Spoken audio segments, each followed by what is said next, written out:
All right, welcome back to the When Bards Attack podcast, and most importantly, happy 1 year anniversary. Welcome back, everybody. Yay. Oh no, we just lost Kevin. I made a cake for everybody. Kevin was too excited. He was too excited for so 1 year. excited, Yeah. he went charging away. Gone. Yeah, welcome back. Classic Kevin. Stage fright.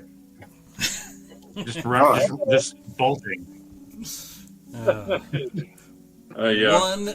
year ago, we started StarFall. Of course, it's just a 1 year old game. For most of our games have been 20 years plus. But hey, and I've had these two guys for almost exactly 1 year as well. And That's I've been living in this place for almost exactly 1 year. Yeah. There we go. Oh. Yeah.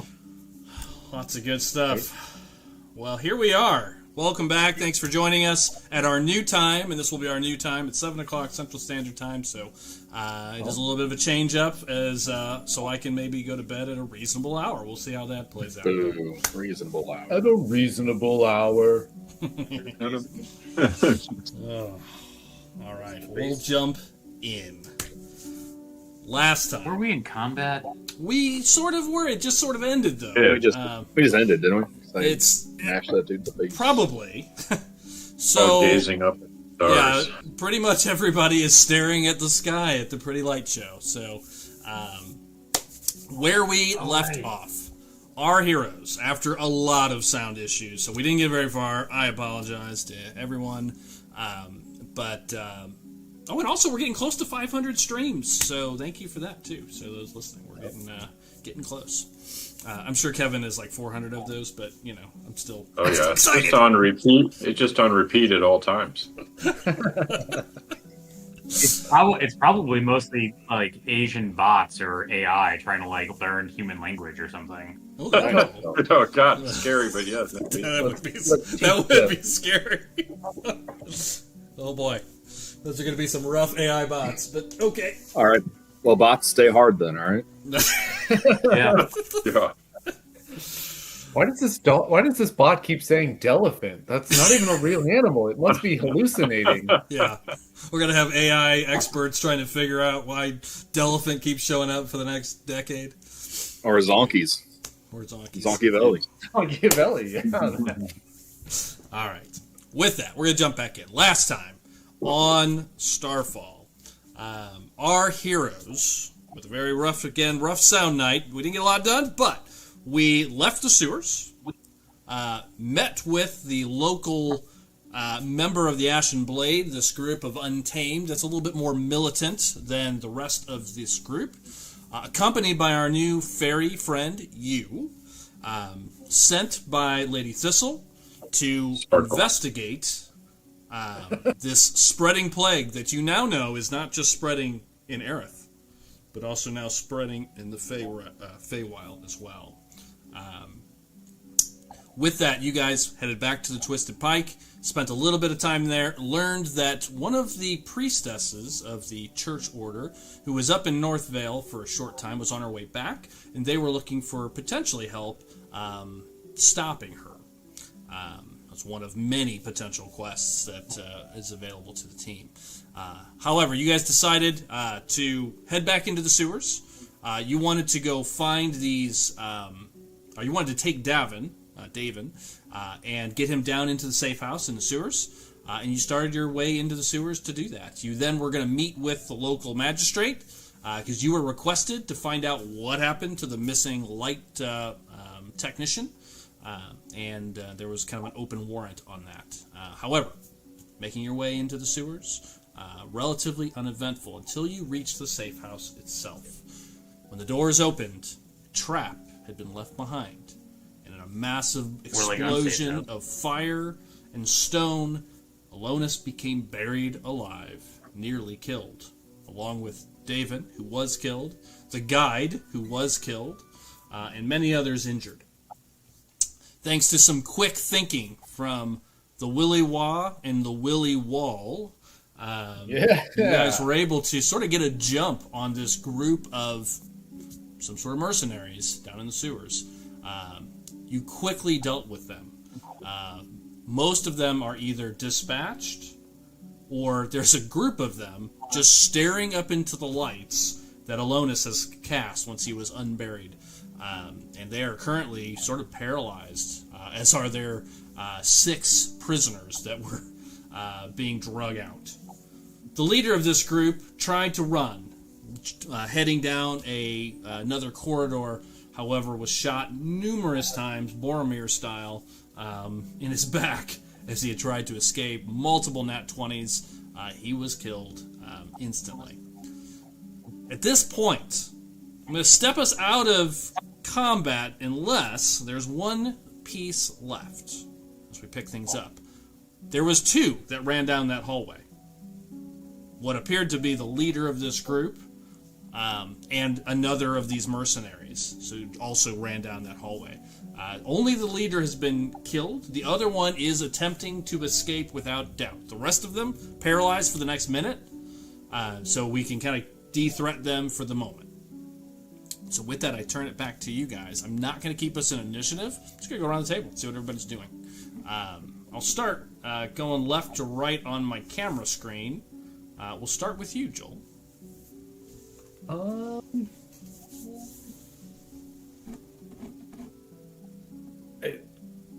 I mean, so there's one person running away?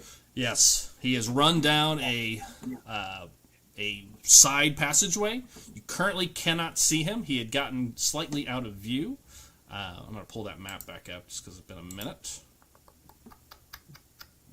Yeah, I mean, like if I couldn't see him, then I won't know he's there, so I won't worry about him. All right, where are my scenes at? There they are. But if he's still in sight, I'd probably take a shot at him.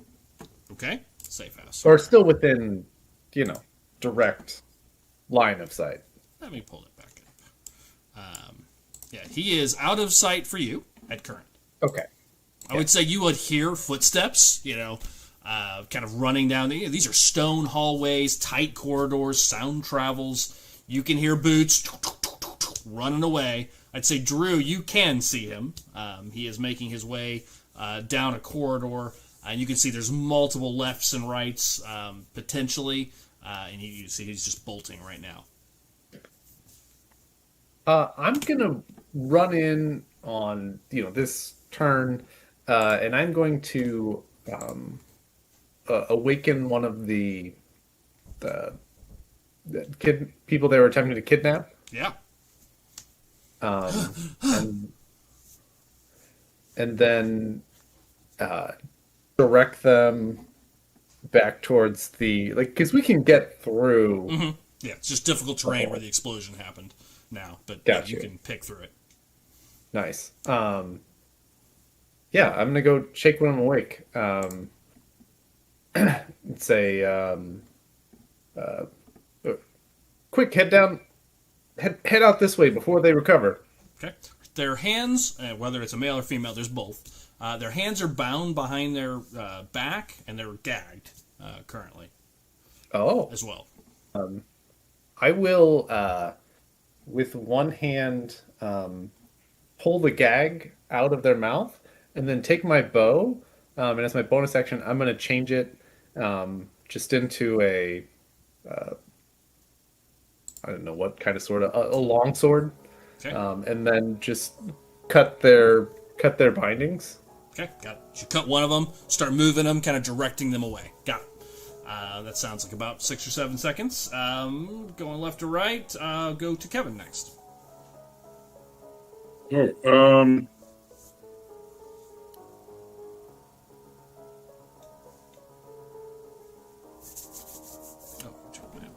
Oh, don't keep these people alive. We need answers. You're referring to the kidnappers. Of course, to the kidnappers, not the. Although they might have some information for us as well, but yes, explicitly referring to the kidnappers, not the kidnappees. Got it. So you say that. You taking any actions this round, or just concentrating on the spell for the moment? Yeah, concentrating on the spell, helping Willy Wah lead these 8 persons. back out where we came from. Okay, got it. So you start pushing these guys away. And again, this is going to be 6 seconds. If someone does not engage with the person running, is all I'm trying to establish is if that's going to happen. They'll probably be gone after this round. So that's what you're doing. You start focusing on these guys, moving them away from the kidnappers. Kidnappers are just staring at the lights for the moment. I mean, correct me if I'm wrong. I don't believe Ilonis ever saw that person. So. No, you would hear footsteps. You mean, again, as I said to Willy Wah, you can hear footsteps echoing away down a side chamber. But that's about it. No. From your Yep. spot. No. Focused on the safety of these folks and concentrate on keeping my spell up. Okay, you two would notice immediately that everyone here is an adult. Everyone here looks to be at least over 18. Drew, you can see the one that's escaping at current. You are the only one. There's no more miners. I'm glad we're done with those ones. Just sewers. Smelly mines. Yeah, exactly. Smelly. We do spend a lot of time underground. Yeah. Yeah. Drew, yeah, you see the one running for it, and I would tell you, you could see he's like mid-turn. Like he's going to go down a side passageway, and he's going to become, kind of fully covered at that point. Okay, I'm going after this guy. Either you're chasing him or you're shooting at him, and that's. I'm doing both. I'm gonna run and shoot. Okay, got it. Yeah, you can tell as you start running, he's making ground on you. He's action dashing. So if you're shooting, you're eventually he'll get away. But you do have some time. You may take a shot.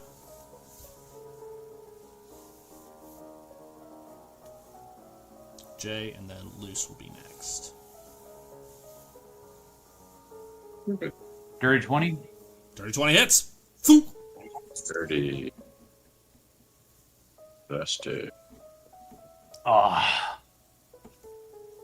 6 plus.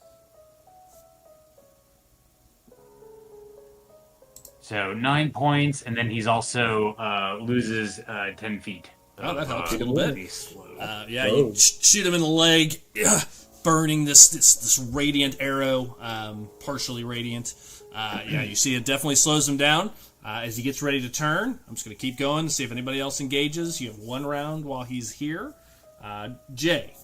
And I'm going to bonus action, Misty Step. Still on the ceiling. Okay. Another 30 feet. Okay, got it. All right, so you clear the gap a little bit. Okay, good. Love it. Jay, you can hear the footsteps. You fired. You saw the guy run down there. So technically, with 5 or 10 feet, you could get a shot off this round. 2 shots if you wanted, if you wish, unless you would like to do something else. Yes, I would like to do that. Is it the guy on I'm looking at the screen off to the right there? Now, if you you'll see him there. I'll just move you Is a it? little bit. Oh, there. Okay, gotcha. Now I see it. Okay, gotcha. Yep. Yes, then fire 2 shots again, please. Okay, yeah. You pull back twice.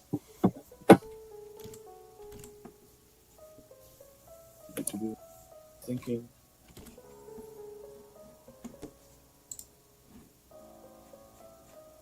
Uh, 24. Hits, and the second one? 15. 2 hits. Okay. First one. 7 damage. Got it. And my +2 doesn't go into the bow, so. Correct. And then 8. As the second arrow clips him, Drew, you're chasing. You see this guy goes to turn. He takes an arrow in the leg and then 2 on his shoulder as he tries to turn around this corner. Actually, probably 1 clips his shoulder. He spins around, and the 3rd just hits him right in the middle of the chest. And you just see him drop down into the sewer. Stops moving. See ya. That's all for me on this round. Yeah. Loose. Did he fall into another hole or something? No, he Wait, just dropped he's just on the ground. He just drops Okay, down. sorry. I thought the way you phrase that, I'm thinking he just fell down a drainage ditch or something like that. Or... He's gone. Goodbye. So yeah. You incinerated him. One of those Willy Wah floor traps. Yeah. What? Have we done that yet? But we should that do was that. it was part of his It's a journal. If you remember his journal ad-libbing that was done in my. Oh, that was written in there by someone, Of course, not me. Loose. So, Loose. Again, you have a couple of these. We're now officially out of combat, but I'm going to have Loose kind of do their last action or whatever they'd like to do before we move out of combat officially. You see these two, Alonis and Williwall are moving some of these clearly prisoners away from these mercenaries. There are 4 mercenaries still just looking up at the sky. Do people generally know? Do I generally know how long a spell lasts? You're not sure. I'm not sure. I would say. Because if this is not gonna last very long, we're gonna be right back into initiative. Well, they're now pretty heavily outnumbered. There's 4 of them left. There are 5 of you. And you guys are clearly strong. You know what? So, actually, I don't want to metagame. So what I'm gonna do, Doug, I'm gonna fly over to these archers here. Mm-hmm. At the same time that I'm casting the Incarnate Unleash Echo. Yep. And so there's 2 of us, and I just want to just disarm. I just want to casually take their bows out of their hands. Sure. Yeah, and you're not, because you're not shaking them or anything. Yeah, I think you can do that. For the moment, they'll continue to restrain, but they can see you. They're confused and kind of dazed, but yeah, they see you, and you can tell they look very concerned as you approach. Good. Okay, we are out of combat. So these 2 are kind of being engaged by Luce. What do you guys want to do? I will turn it completely to you guys, as you guys are freeing these people, and they're kind of coming to as you pull them away. Alonis, you would know, this spell will only last a short time. Yep, only another 45 seconds or less. I can't hold this a whole lot longer. Just another 30 seconds or so. Let's detain these guys. I got some rope. Pull out my rope. Yeah. You guys have enough time. I'm not going to make us color it out. You can do them one at a time. As you start to tie them up, they'll kind of come to, but they're generally not going to put up much fight as they're kind of in a daze. So, yeah, you guys have enough time. If you want to start restraining these, Luce has the 2 up there. You guys can disarm and take them down to a non-threat. And drown them. Yeah, I'll grab the rope from Alonis, and I'll start restraining each one. Okay, so you guys are working on that while Williwaw pulls these people away. And you hear there immediately, Williwaw, as you're pulling the gags out and whatnot, you hear oh, thank you so much. We certainly would have never made it without you. Thank you, Father.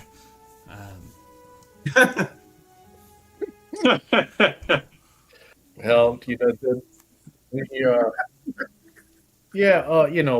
praise Eos. We arrived just in time. By the children of the stars, we owe you our lives. Thank you.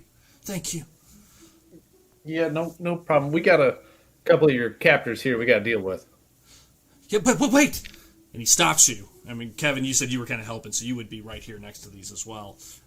And Drew, what are you doing, just for color? I got these. He's kind of tying some folks up. You're tying folks up. Jay, Alonis, you throw the rope to the side to Urskar. Thank you. Drew, what are you doing while that's all happening? Now that definitely checking out, coming down off of the ceiling, on the just kind of ceiling. walking. Yeah, very well. Man, I'm Richie. Oof. Sorry, now I'm sad because I'm thinking about Lionel Richie songs. Who hurt him? Come down off of the ceiling and begin searching the bodies for intel. Okay, the ones furthest out. Orders. Yeah, the one that just got dropped. Got it. Okay, so you start working your way back. Okay, I'll give you all your color here in a minute as you start to do that. Willie, while you hear this, and Ilonis, you would hear this, you two being the closest to. Father, thank you. We, the female is speaking, but then another male walks over that you've kind of freed. But you don't. We must make haste, Father. The children. They took the children. My son, my daughter. He says. Wait, what? No, There's- where are they? Where'd they There's go? more? What direction? There's I do more of not- you? I do not know. Yes, my son and my daughter. They were with us. They left the day before yesterday. Oh. They took them Really well. separately. Edrin and Maris, please help them. Well, we must save them. What? Do you have any idea who these people are? No, we do not. They came. We were here. We've been here for 2 weeks, waiting to leave, waiting for the others to gather, and they were going to get us out of town. These men, they killed our protector that was here with us. They came. I don't know how. They said it sounded like they stumbled across this place. Oh yeah. I don't Stumbled. think No, they it's- were looking for us. It's likely one of you is a mole. So we'll fit. Don't worry, we'll sort it out. Please, you must find Edrin and Maris. You said they took your son, Edrin. Yes, and Maris, my daughter. Oh, okay. I can't guarantee both of them are going to make it back. All right, Willie Walk, Thanks. shut up. We will do everything we can to help them. I promise. Thank you so much. At this point, the captors have all come to, restrained, tied up. Drew, you find on the two people, on the one that got furthest away, not much, about 20 gold on him, his rapier that he had, and nothing in the form of real orders or anything of the sort. However, there is he has a coin in his coin pouch that doesn't look like regular currency. It is a golden serpent twisting around a blade. Has just an icon on it. Otherwise, there's 20 spendable gold coins in there as well. On the leader, or appears to be the leader, is Drew even there, or am I talking to myself? Oh, there he is. Sorry, you were bent down. He's there. He fell asleep for a He fell minute. asleep. It was like, I know it was like 20 seconds between turns, but I apologize. My fault. No, the leader. Just getting high. Yeah. Got it. As you go through his effects, similar. He has the same gold coin. A nice rapier. It's nicer than the other. You can tell it is made out of silver. It's a true silver weapon. Very well made. Golden handle. It's quite nice. And then he also has 600 gold coins on him. Well, actually, 547. Sorry, there's a reason that math is weird on purpose.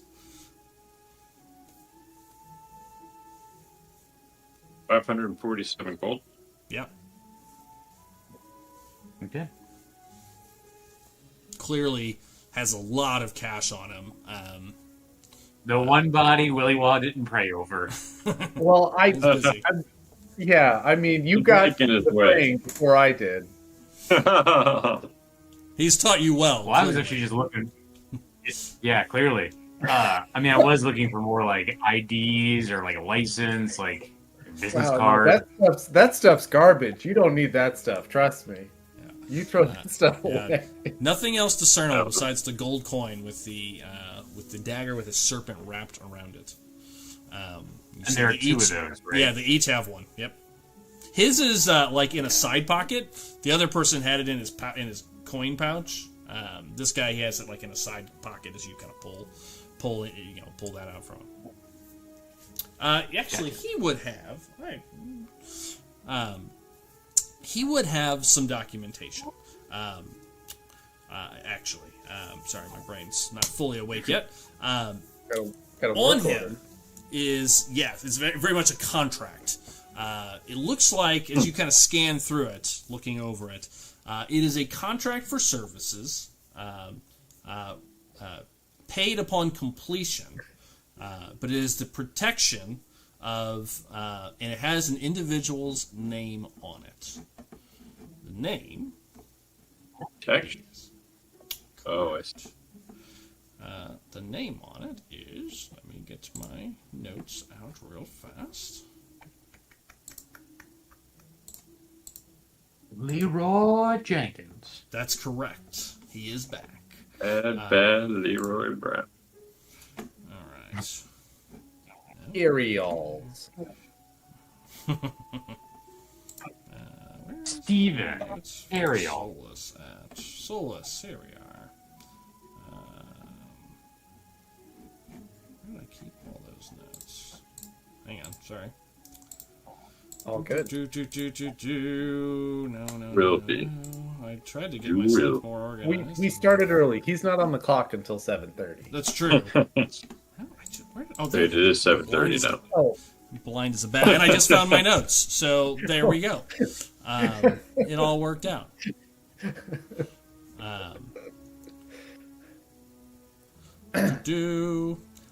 the hypnotic pattern hasn't worn off yet. Yeah, it hasn't worn off me. There is a protection order paid upon completion. It is for 1 month of service, paid at 50 gold a day, Drew, and for a man by the name of Calder Norin.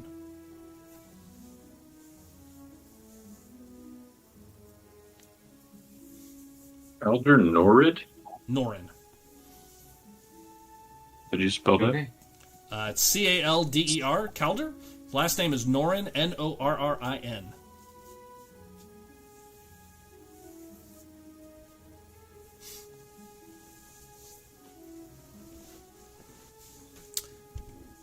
And by that time, you make it back into the main room, so you can feel free to RP any of the next pieces as you guys finish kind of restraining the folks.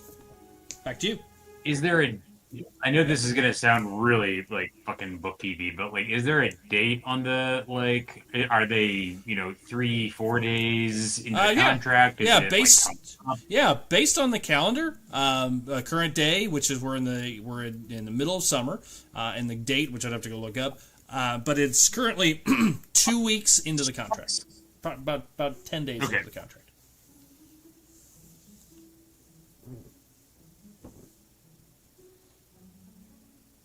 I guess I actually don't. And about that time, you come back into the cistern area. Cool. The men are all coming to as they're getting restrained.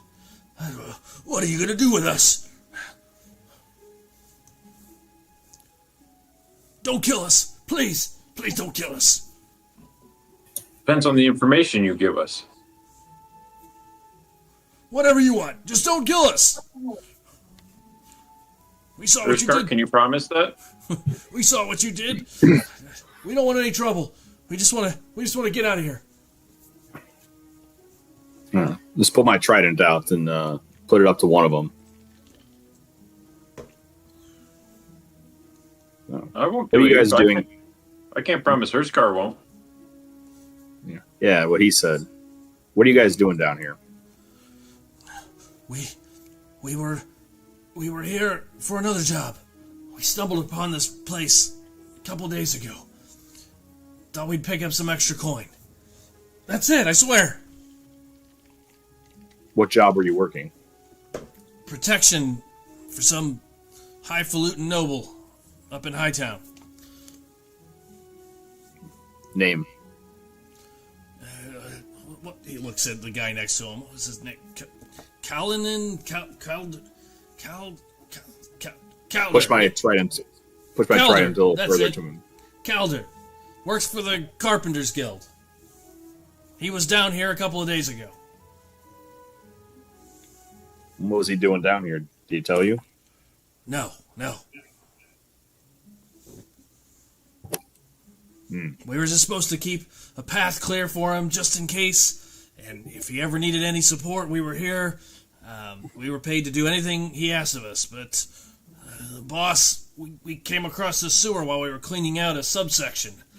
Found this little hive of people. They fetch a pretty high price in Ashland City. We were just trying to make a little extra coin, I swear.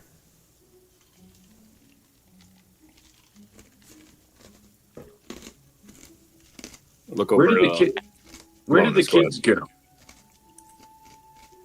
Where are the kids? Kids fetch a higher price. And he says that he feels almost. You can give me an insight check, actually. Hit him as soon as he says that. Okay. Punch him. I was gonna say what? I was gonna. You beat me to it. You both punch him. Oh, I have my trident up to like his chest. Mm-hmm. Can you? What's it? I know in Dragon Quest we had this, but is there like non-lethal Sure. like D&D has damage or non-lethal. whatever? Any damage can be non-lethal, and any physical damage. I'm not like going full swing. Like I'm trying to like murder the guys. Basically, Yeah, what I'm sure. saying like just like Bap 'em. that statement pisses me off. Like enough Yeah. to like stab him at like trident. I know it's for podcasts not a good thing, but use a trident to go for like his shoulder. So my trident goes like through his shoulder. Yeah, non-lethal. Like, do that. Yeah, you kind of. Kevin, give me an insight check, and Erskar, since you two are kind of standing in front of this guy. Ugh, that is Ooh, that is not great. same. Wow, we both rolled the same thing. Oh, wow. Oh well, no, I rolled an 8. I rolled a 5. Okay, never mind. You're both, I think, so furious by that statement. You're kind of blinded to it Yes. a little bit. But yeah, he said the kids, they fetch a higher price. Yeah, a couple of us, they took him out earlier. They wanted to get a jump on it for the contracts. Tell us where they're going. Ashland City, I told you. God damn it.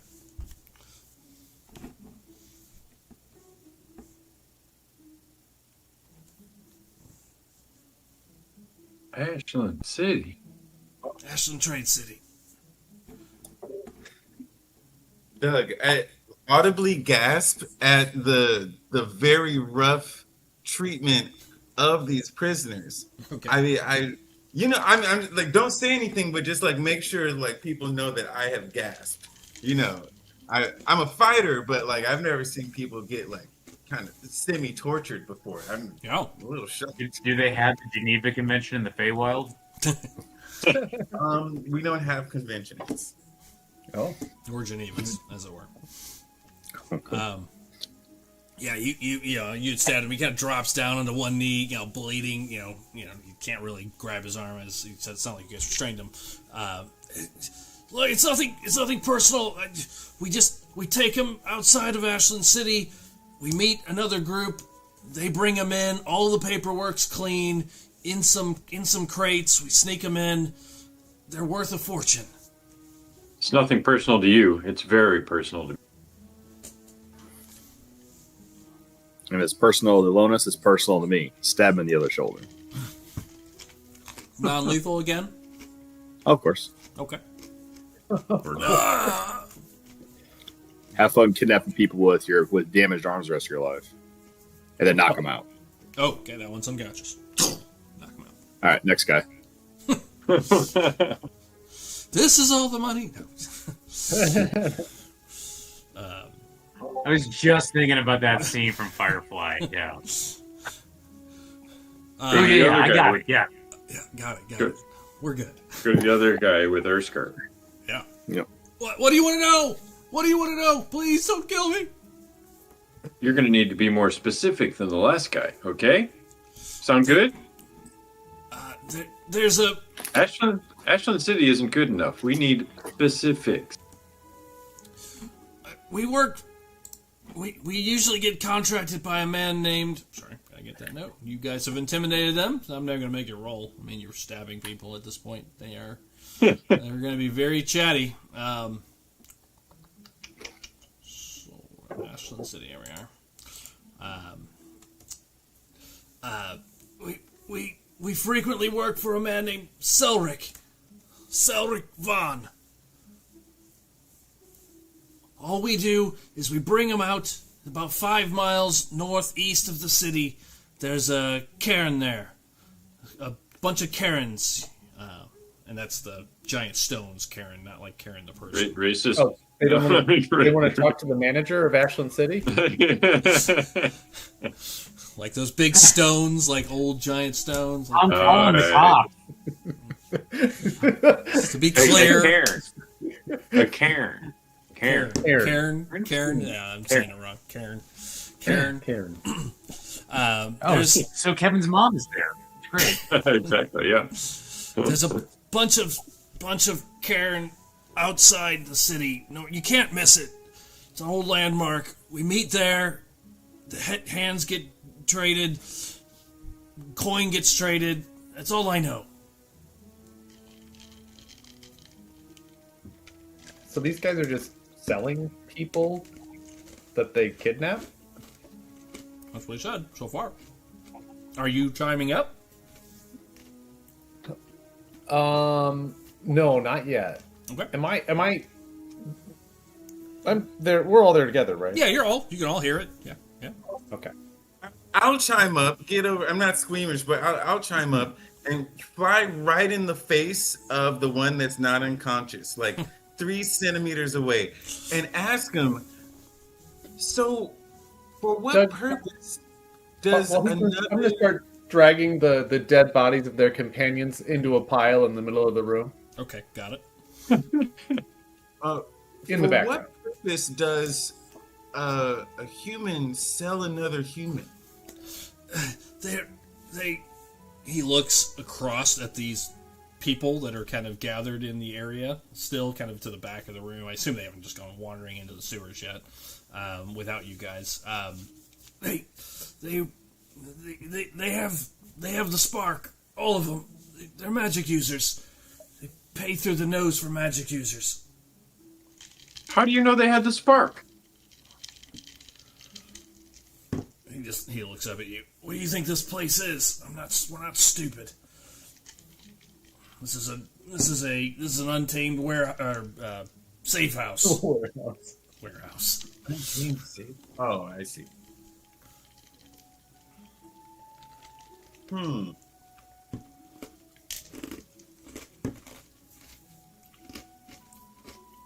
What Selric does with them, I don't know. But he pays top dollar for anybody that can access magic.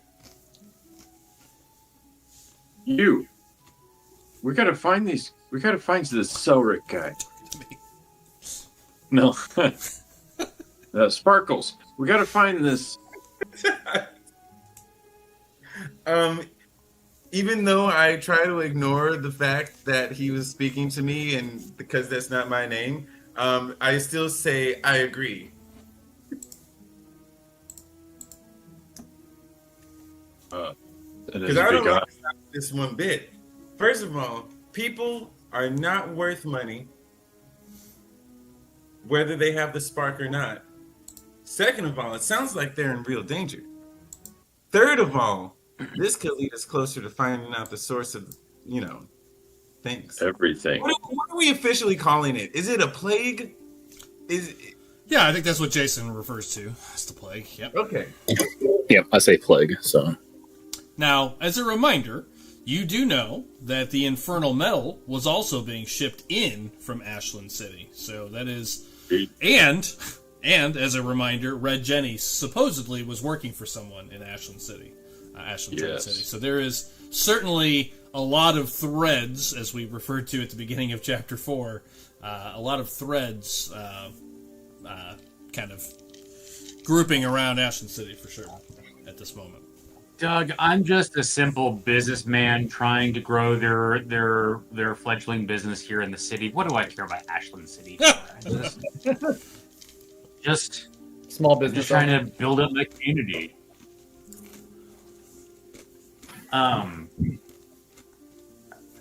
Aaron would chime in a little bit, like saying, "Okay, like, you know, and we don't have to RP this out, but essentially, it's I think like this is important to you.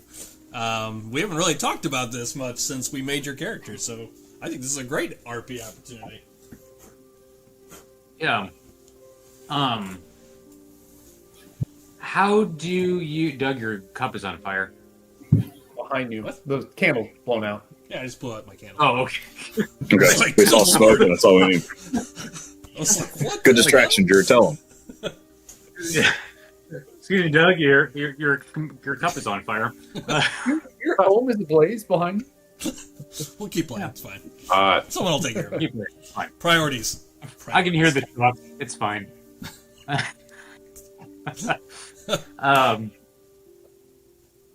Yeah. So how is it just, you meet at this particular Karen? Is there any sort of code word or a way to indicate to somebody, is it like, I think what I'm kind of going for is is there like a signal or anything that helps you indicate that you're the right people? Or is it just show up at this time with a bunch of bound and gagged folks? There's no signals. Everybody knows what's going on there. They have paperwork to get through customs. It's all clean. We just wait there. People show up every few days. It's a meeting point. Okay. A lot of human trafficking going on. And they were in the At sewer this point, protecting people? Someone, they claimed? Well, Drew, you haven't told anybody what you... He said, yeah, we were here to protect... He said. Yeah, he did say that. We were here on a protection order for a man named... I gotta look up his name again. Elder Norin. Yeah, Calder. Elder Norin. Yeah. Does Calder have play some role in this? Not that I know of. And why was he down here? Don't know. He was down lower in the sewers. We escorted him down there a couple of times.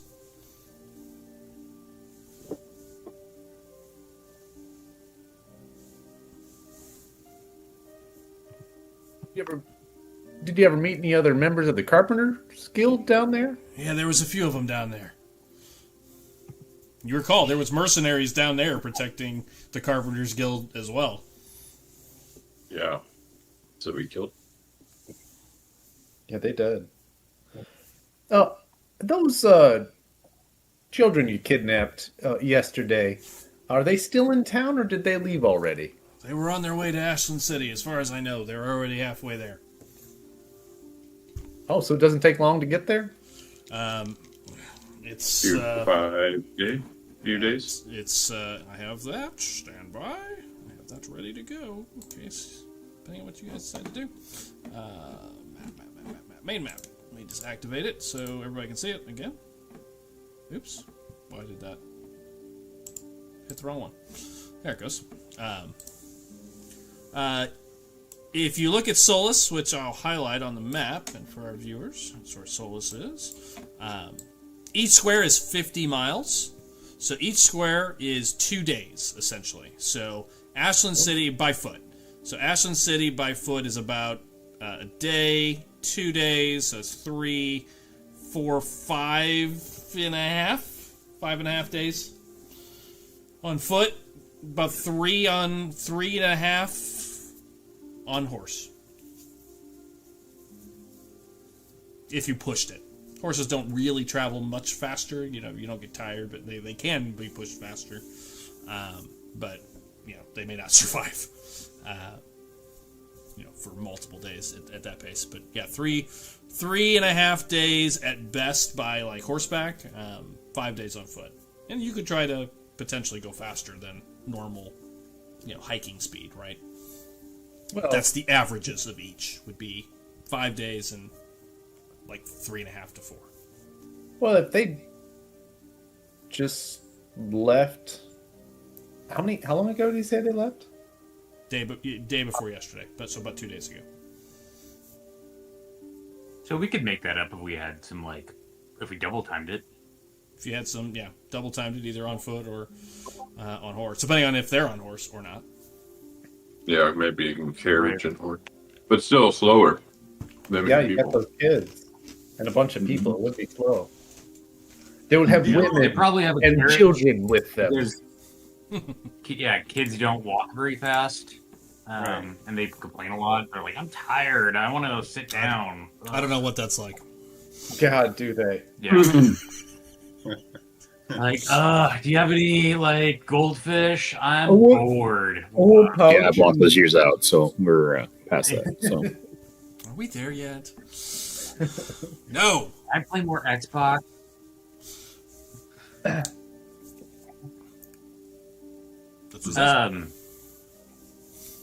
At this point, Aaron will put his hand on Alonus's shoulder and kind of signal that they should talk privately. Away from earshot of any of these mercenary people. As a You know reminder, who the kids are? if you guys are going to step away and have that conversation, as a reminder, I know it's been a few weeks and we had months. I was really hoping to finish this arc before we took a long break. So as a reminder, obviously the Carpenters Guild is the group that was building the lights, as far as you know. Working with the lighting guild, but the Carpenters Guild definitely were the ones that hired you guys to help fix the lights originally, which started this whole mess. You got blood money.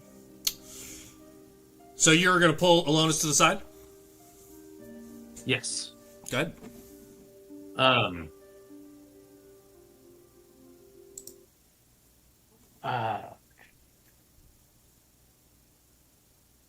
I feel like there are some things that we could do in Ashland City. And what I would propose is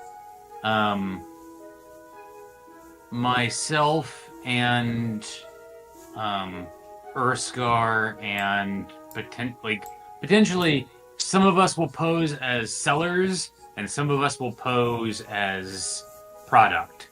We'll meet these people at this designated time and we'll pass somebody off as the product, and that they will infiltrate and then eventually clue the rest of us into where that is all going down. While we're in Ashland City, we can also figure out where the infernal metal is coming from. And thirdly, if we move pretty fast, we might be able to catch up with the other group before they get to the city and save the kids. Yes, I agree. I think that's all a really smart idea. I would hate to put any of the parents in the way or in trouble's way.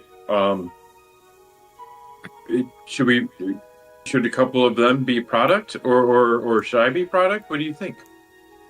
What I'm thinking is the parents are here, right? Yeah, he's the one that said his kids are gone is here. Yep. Okay. Let's not take everybody. Let's take two parents. Mm-hmm. If we catch up with the caravan, we neutralize the caravan, and then the parents can take the kids home at that point if we catch up with them. Somewhere if safe. Not, somewhere safe, right? And then we continue on with the plan, which with you and potentially Willy Wall and you as product. If not, then we have the parents go along with you and Willy Waw, and then you all let us know where the organization is. Sparkles. So, I was actually when Lewis was talking about, I get right up into their face. I just imagine that person like getting fairy dust like all over their mustache.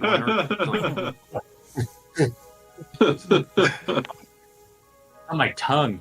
I like this idea. We got to move fast. We should also speak with Ilaria. So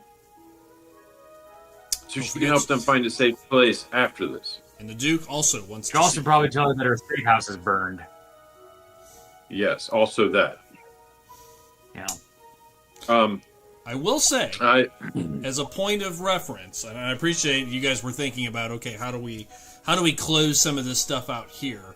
You know, there was conversation, Drew, of, you know, do we break into a noble's home or what have you and try to...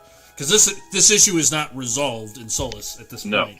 Yeah, we got to get back to the carpenters. I will make a note. You now have actual evidence, you know, and, you know, I tried to make a point of how we're going to run this game, you know, for our listeners, you know, early on, you know, that we're, you know, when Jason kind of, hey, the North is, it immediately became a, you know, point of contention in the Duke's, you know, chamber because there was no evidence or anything like that. And, you know, we're trying to play this game realistically in that, or I am trying to run this realistically in that, you know, if you go break into a noble's house, that may go really badly, you know, for you, as you guys are not, you know, heroes by any means that can do whatever you want. You know, so you do have some evidence now, which may open up some new opportunities to think about how you want to deal with that. The second thing for our listeners, and I wish you would have asked it while the podcast was going on, Kevin, was Kevin asked me right at the end of the last episode, was there a timer on this? And the answer was yes. You know, one of the things I'm trying to do in this campaign is have everything that's happening is on a timer. You know, and so certain decisions get made, certain things will change or not be an option. So had you guys not come here first, these guys would have been gone. It would have been more of an investigation, like, where did the people go? But since you guys went here first, obviously it's created some new opportunities. So just ways we're trying to make this game a little bit more interesting, but also... Here's the church, and here's the steeple, and when you open the doors, then you see all the people. That's right. Unless there's a bomb. Unless there's a bomb. Yeah. But it also, for me, keeps the game more interesting because, you know, I wasn't sure if you would find these people or not, you know, and so it's been, you know, tried to create more of those opportunities where I don't really know what's going to happen depending on what you guys do. So, anyways, just a little background about the game for those joining us. All right, so you guys have your conversation. Sounds like you're making a plan to sneak into Ashland City / sneak into this organization. I interrupted. Carry on. I think that was pretty much the crux of what I wanted to kind of come across was it feels like there's a couple of things in Ashland City that we can do. The evidence, we don't have to give that to the Duke right away. As a matter of fact, we might even find more evidence, like, in Ashland City. Like, hey, like, you know, we have this infernal metal, you know, we have all of this, we have, you know, a contract for the these witnesses for the Carpenters Guild. You know, like, we also have part of the supply chain kind of mapped out. Whatever. You have more evidence in your basement potentially. You have some of the infernal metal in crates as well. What do we do with these people, Aaron? Do we hold them hostage? Do we turn them in? What do we do with these people? Why don't we let your Untamed deal with them? Yeah. Let's want me to run upstairs and grab Ilaria? How far away? We're like 30 minutes from. No, don't grab her. Right? Just actually bring her down here. We don't have time to go grab her. Yeah, 10 minutes away. Yeah. It wasn't let me- that confusing to get to this point. It is a labyrinth. You feel somewhat confident that you could get back there, but there is the possibility of getting lost. I mean, if you go wandering around in the sewers by yourself.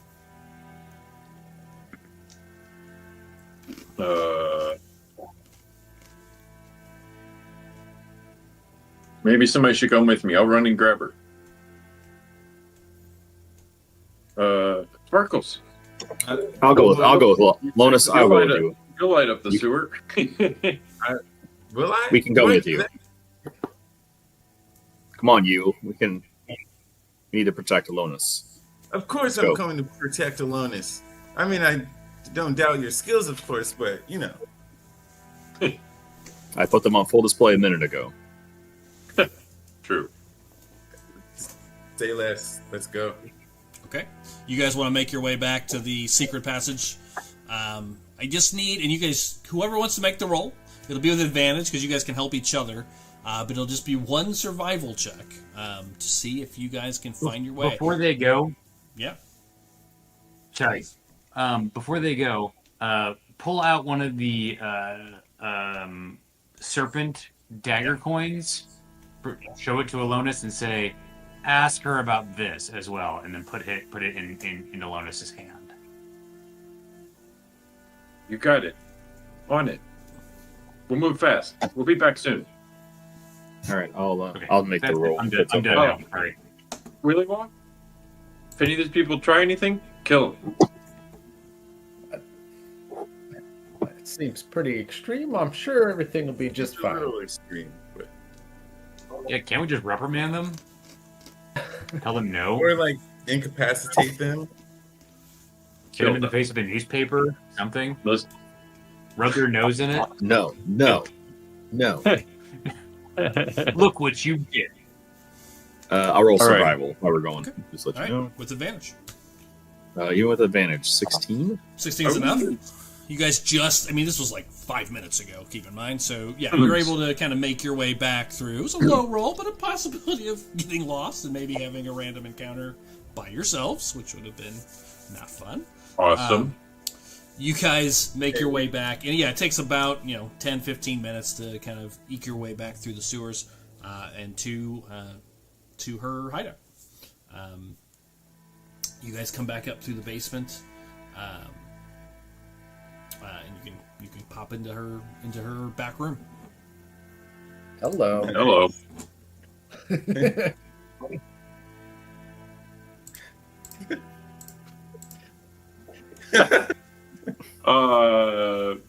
Pop in. Okay, you do. You come in as you open it. You can hear movement in the next room over, and as soon as the hatch opens, you see Ilaria appear at the door. Kind of opens with a dagger in her hand. Oh, it's you. Good. No, Somebody coming back. I Ilaria. wasn't expecting you back so fast. What's going on? And you look terrible. I mean, you have been covered in debris and burn marks, and what the hell happened to you? Ilaria, we lost Devon. We lost. Crap, what was his name? Miracle. You're right. You're right, Here. Davon. We lost Devon. We lost Merrick. What? There was a I'm bomb. so broken up over what's his name. What?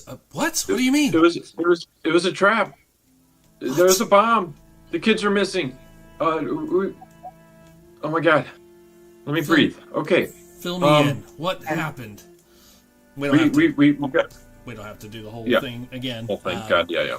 So, assuming you're gonna fill her in with all the details, Yep. All of them. every detail.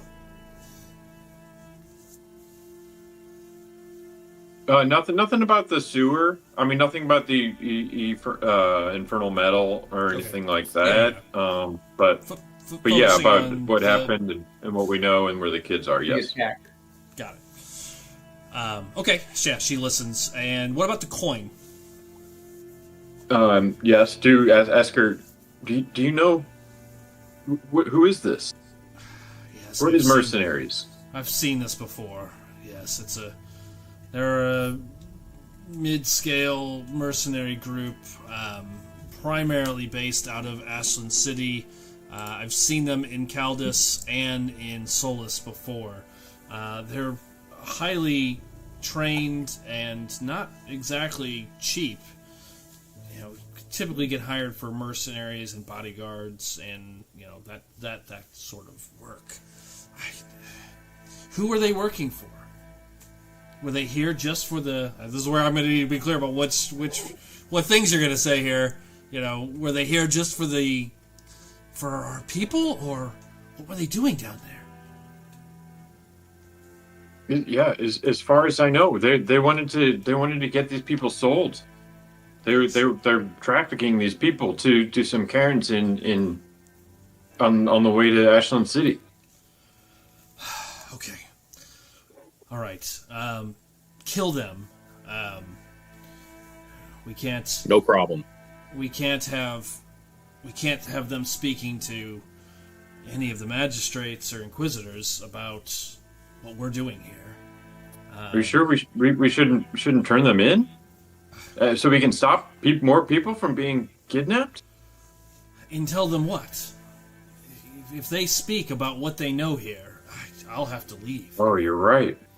We'll all be, you know, in dire straits. No, I can't. I don't think we can turn them in. I think we must kill them. Terrible. But yes, you're right. The word of the Untamed will get to everybody. Correct. We cannot have that. You, the locations, everything. God. Well, that was our only safe house here, but I can't believe they found it. She just kind of puts her head in her hand. Too much traffic in those sewers. Yes, they have been. There's been quite a bit happening down there. I should have known better. This is my fault. You said they're heading... I need to ask you a favor. Tavon, he grew up here. He might have some family of some sort. I'll see what I can find out. Can you make sure they know and he gets a proper burial? I'll do my best. He's pretty buried already. Oh. That's actually true. Yeah. Oh boy. That is true. Sewer is no place for a young man to be buried. I'll do my best. Now, come with us, because these parents of these children are down here. Yes, I'll... Damn. What to do? I know you had a busy day. This is messing up your plans, but we got to go. All right. Kaylee, close the shop. You see her kind of yell out, close the shop. And you see this young halfling, pop into the back room. Everything okay? Oh. Hey, Kaylee. Nice to see you again, Alonis Urskar. You're a new one. She looks at you. Ah, yes. I'm you. Pleased to meet you. This is Kaylee. Sparkles. You see a young, kind of brown, curly hair, very friendly looking halfling. Kaylee, I know it's a lot to ask of you, but I'll need you to take care of the store for at least a day or two. I'll go with you. I'll get these people somewhere safe, she says, looking at you, Kevin. Do you intend to go to Ashland City to look for the two children? Just two? Yeah, it's just two. Yeah. Oh, I thought there was... Oh, okay. So it's 8 adults and there were 2 children. And the 2 children... Okay. I thought that we just spoke to the one... Anyways, okay. Yeah. No, it's yes, 2 children. Definitely. We fully intend... We will save them. Okay. I'll take care of the adults. I'll figure something out. Touch this crystal. I may need a day or two. Kaylee, you mind the store. I'll go with you. I'll take care of them.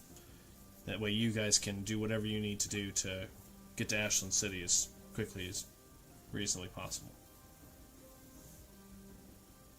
Okay. Great. Let's get on the move. Yeah. With that, we swipe back. Thanks, Kaylee. you two, Willie Waugh and Aaron, are you guys doing anything with these prisoners? Anything else? Or are you guys just kind of waiting? Anything you want to do, color-wise?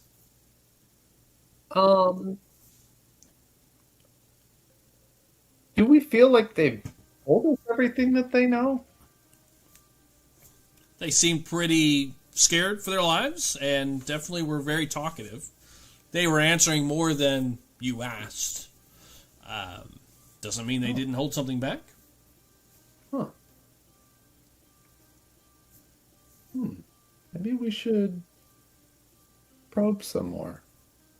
Is there more you would like to speak to them about? You guys got about 10, 15 minutes, maybe 20 minutes.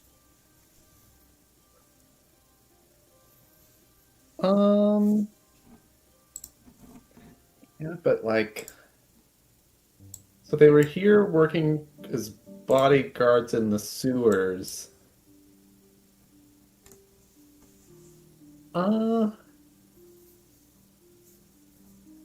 gonna open up a mental link with one of them.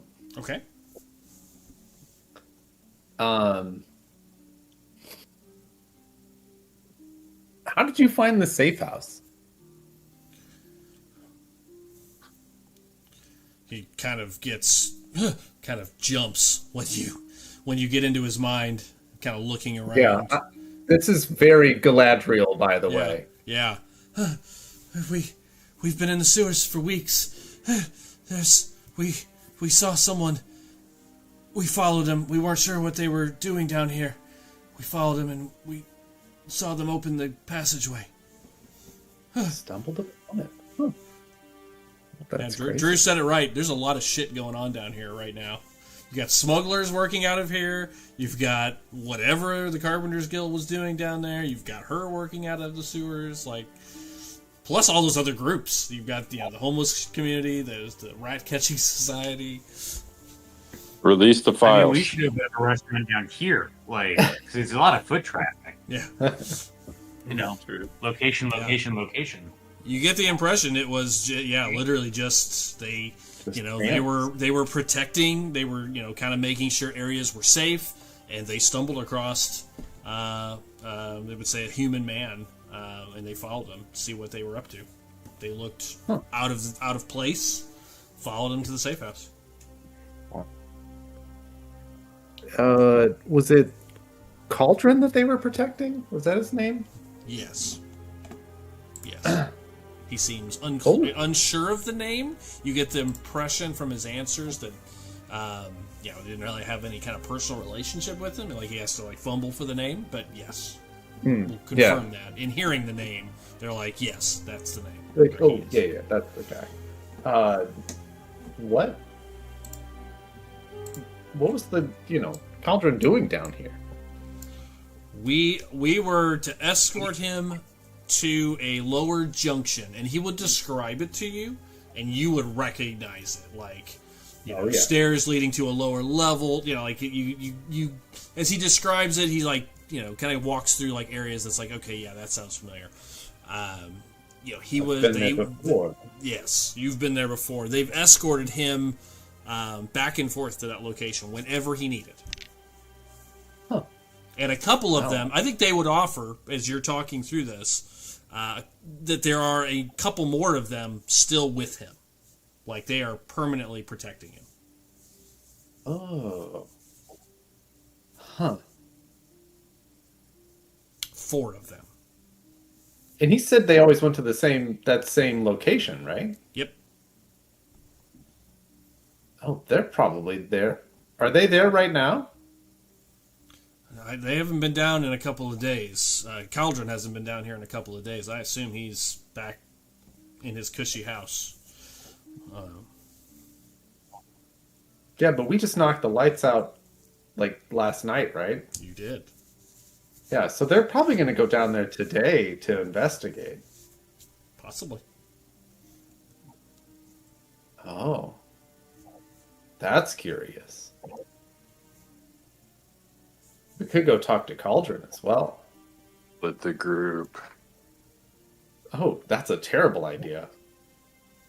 How many of your companions are still protecting cauldron? 4 is what he said. Oh, it's not that many. I wonder if it's those dudes that we met yesterday. Yeah, they could be dead. Yeah. They weren't that badass. You guys are superheroes by now at level 6, 7.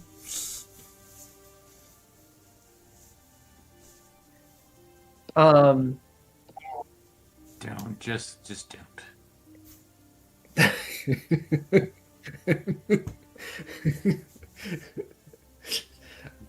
Brain rot. I'm trying to think of other questions to ask, bro. Anything important we can get out of these people. But I mean, if they were just running protection, they probably don't know a ton, especially if they're just dropping them off. Yeah, you get the impression they were literally just escorting them back and forth through the sewers. Yeah, just escort, service. Okay, all right, yeah. I can't really think of. I think as they described their orders, they would focus on that's mostly what they've done. But I think they would also tell you that the other role that they had was to make sure there was a clear path out should he need to get out of town. Oh, yeah, I was going to ask them. That was the other thing I was going to ask. Was what's because they smuggled those kids out. They had to have a route to get out of town. Yeah, they would tell you they used that route that they've been keeping kind of clear. In case this cauldron person wanted to get out of town himself. Okay. So they'd kind of cleared a path to one of the outer culverts that lead out of the city. Yeah. I mean, that might be a good way for these other people to get out. Yeah. Well, Ilaria has her own paths out of the... Oh, she's got one. Okay. I was also curious. About that time, I would say Ilaria, Kevin, Urskar, and you make it back, bringing everybody back together. You all see Ilaria, this half-elf. You met her in the shop. She immediately goes to check on the people. Kind of just checking on each one of them. You hear some apologies. I can't believe this happened. Don't worry. I will protect you. You get sincere, just, frustration and sadness. And then she speaks to that human male who you spoke with about the 2 kids. And they have a brief moment together, just, assuring him. And you can see her looking over out of the corner of her eyes at you, Alonis, when she's talking to him, kind of whisper words like, don't worry, he'll find him, and then she'll come over to the rest of the group and she looks at the 4 prisoners. She pulls out a dagger. You all see that. You heard her say she's gonna kill him. I don't know if you're okay with that. I mean, I feel weird, but this lady's like very tall, and she kind of seems like the boss around here. Don't get like right in her face, but get her like right next to her shoulder, like adjacent. My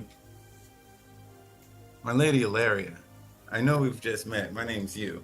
There isn't like another option, like a personal dungeon that you have, or do you have your own ways of banishing people? We have plenty of places in the Feywild where we can just keep all manner of creatures and they just never come back.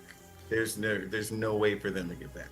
I have no way of keeping these people. If I let them go, they'll just do it again. If I turn them in, everything I've worked for here, protecting these people, keeping these people safe, will be over. I don't see another choice. Well, you all hear that, and she's keeping it quiet, kind of away from them, so they don't hear it and panic. But and so you all kind of can pick up on the context, like she's about to go murder these people. Well, I I feel like I had to do my due diligence. I checked Don't the You we? know, points. well, Don't we no, need? I said my piece. me Don't and we my need people one? value all life, but at the same time, my Lady Thistle did give me specific instructions to not interfere deeply with the affairs of the denizens of this world, if it could be helped. So, if you Don't really feel it in your heart of hearts, it's something you have to do. I can't stop you. don't we need one of these guys to like as a witness for the crimes down here? Do You it. I want, mean, you want him to tell the Duke what's happened here, or the Inquisitors? it seems like a good idea, right? So they can come down here and investigate what's going on. And then what about me? What about you? What about me? I think you clear out of Solus. What's that? I said I would think that you would clear out the prudent thing would be clear out of Solus regardless. Like your shop is blown. These people are able to find it. Everything that you can't trust any of your contacts or pathways. You have to assume everything is burned. Like I your don't, only recourse is to relocate. I don't think that's true. They just happen to stumble upon this safe house. They don't know that it's connected to her at all. They do now. Because she's standing here. Oh, that was stupid of her part. Well, you guys brought her here. I didn't bring her here. She fully intended to come down here and make sure there's no witnesses. I mean, they wouldn't know anything about her if she didn't come down here.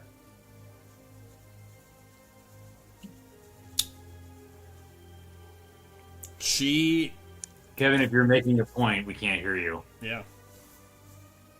Oh, just because of a person existing, how do they know anything about her now?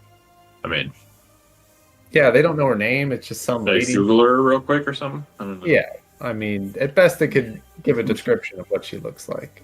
Yeah. But she doesn't. They don't know who she is or what she does. But I Or am I mistaken? Do we not need these guys? To, Well, no, I you know- mean that they are certainly the best evidence you have. I mean, to walk one of them into the magistrate's office right now and potentially put an end to this, soulless piece. At least what's going on. You've got witnesses, you've got paperwork. what happens when they ask us why we were down here? No, we can say we were following what we were down here for yesterday. We were trying to look for that dude's daughter. Right. If I keep I one of think these people Ilaria alive, is- I will have to leave. So that is the decision you guys have. I think you could convince her, if you wish. She seems hesitant. I don't think she doesn't seem like the type to just go murdering people. I think she will to protect these people. I mean, I would try to make the case that she's going to move on regardless. That these people were able to. There's a bunch of activity down here. These people were able to find through accident, not even through trying to find them, accident, stumble upon her operation. Clearly, it is not as secure or safe as she thinks it is. Yeah. So That's right. And the And we benefit of can- working for a secret organization is you don't need to be anywhere. You just pull up stakes And we can- and And we can pin Davon and Merrick's death to them as well. clearly, yeah. I mean, in order to keep them locked away forever. Well, and furthermore, these people stumbled upon her operation and knew immediately what it was. It was apparent to them, oh, these are magic users trying to escape. And there's they're ingrained in it enough that they already have a contact set up a town over that Right. comes with paperwork. So I'm pretty sure that her operation in Solus is absolutely blown. Like she needs to just pull up stakes and leave. And if that and because of that, there is no reason to kill these people. Are you trying to impress? Is this out of game table talk, or are you trying to convince her of this? So that is in game. Okay. Aaron, I'm not RPing it out totally. Sure. Yeah, no, I know. That's basically what the crux of the argument there. If that is your goal to change her mind, give me a persuasion check at this point. Persuasion is not super duper good, but we will try. I think roll with 12. Okay, roll with advantage. I was about to say, just because you get the sense, no insight necessary, passive insight enough. She's a hard, she's a hard woman, but you can tell she doesn't want to just go kill 4 people. Yeah. 12's enough. 12 is the best I could do. Okay, 12's enough. I think she's listening, and you hear her. Yeah, I guess I could go to. She's speaking quietly. I could go to Eastwick. That's close. I could take them to Eastwick. Gavin, that's your hometown. Best we don't. Yep, I know. Yeah, I was like, yeah. Maybe don't say plans out loud right about now. For a little while. There's enough room. She can speak quietly. But yes, okay. If that's what you think is best, if you need these people alive, I do. There are things going on in Solus beyond just the Untamed, and that is also a tragedy. I'm sorry that this has to happen. No one likes,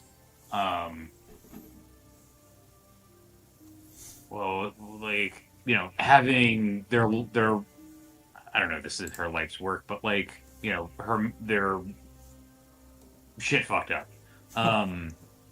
understood. But your shit's all fucked up now, so you probably just need to go regardless. Killing these people is not going to make your operation here any more secure. It's time to cut loose and move on. Okay. I agree with Aaron. Okay. Yeah. All right. I will take these people. She will pull you to the side, Alonis. Out of Damn, what the fuck? She knows Alonis. Well, okay. Listen, I will take these people to eat. I think this is what where she would say it. It's kind of off to the side in a whisper. I will take these people to Eastwick. Meet me there with their children, if you find them. We'll meet you there. Promise. Thank you. That ain't happening.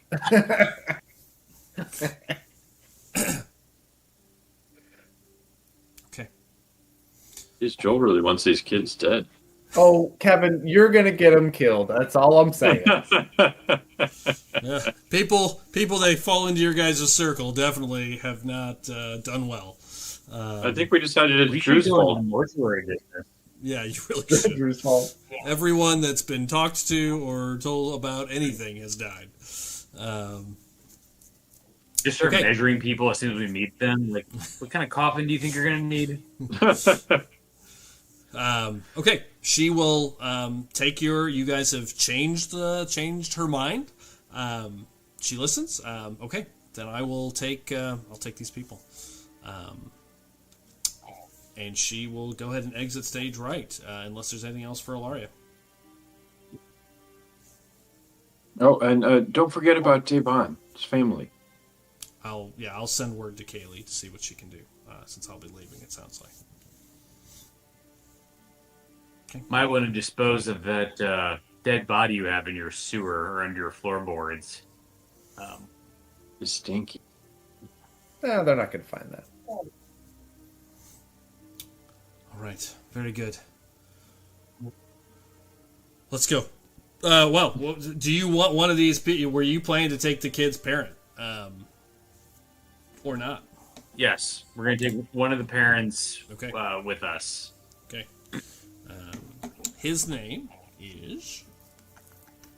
It doesn't matter. He's gonna be dead soon. He's coming with us. As confirmed.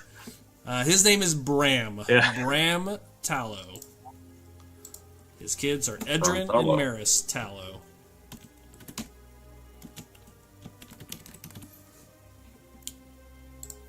Okay, then she will take the others. And she will leave. Leaving you with 4 prisoners and Bram. Right.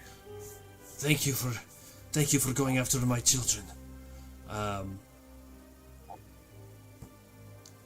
What do you need from me? Your children. Your blood. What can I do to help?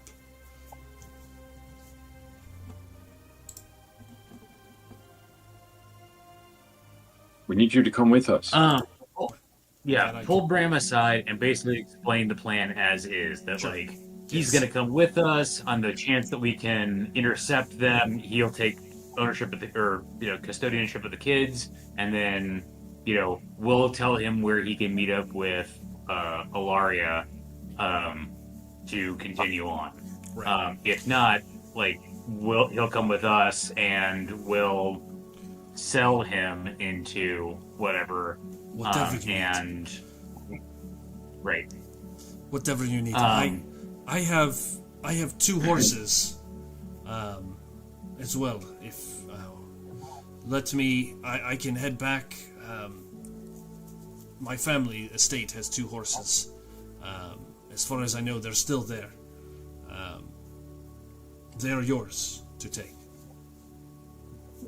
I do not know if if anything has happened since I've been down here, but as far as I know, they're still there. Is the estate outside of Solus? It is just on the edge of town, yes, outside the walls. Okay. We will meet you there when we're ready to go. We have to take care of these idiots first, and deliver them to the Duke, and then that's the next thing on our to-do list. Okay.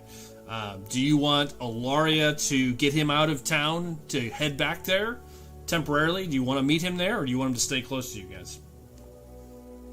Let's get him out of town. Let's meet him at his estate, because we know where that is, and we'll ride off together. Okay. He only has 2 horses, but rather than right. Well, we can get more horses on the way. We just got 547 pieces of gold here. That we can buy 4 other horses. Okay. I have everything I need to travel already, but we can head back there. Hopefully the horses are still there. They haven't been taken or ransacked yet. Yes. Otherwise, if you didn't have horses there, I would suggest you staying at our place for the time being, but getting those horses is critical. So okay, we'll meet you. I will meet you there, just outside of it. I can't go in. I'll need your help to get the horses out, but gotcha. I don't want to be seen. Our farmhands think we are headed on a journey. We had told them we would be leaving for a few weeks to buy time until we could get out of town officially and for real. So as far as they know, I'm gone, but we can sneak in and get the horses. Meet me outside. He'll tell you where he lives, basically. We'll farm just on the west end of town, just outside of Solus. Get your directions. And Ilaria will happily get him out past the city walls, so you guys can meet him there if you'd like. Okay. Cool. Okay. All right, let's grab these bound up dudes and start taking them to the Duke. Okay. Anybody disagree or want to do something different? Otherwise, I'm not going to RP every section of this. You already have an appointment with the magistrate's office for this afternoon. Is that your goal? Are you going to bring them there? Yeah, let's show up to the magistrate's office with these people. I think so. No, It's that's convenient. where you were headed, anyways. Right. We had a meeting. Our lawyer will be there. Your lawyer is going to be there. Yeah. It's neat. Okay. Then if there's nothing else, you guys got the gold that they had. You've tied them up. Just start walking, making your way out. I assume you're just looking for the first exit out of the sewers? Yes. Yeah. Okay. Nothing, not one in particular you're looking for.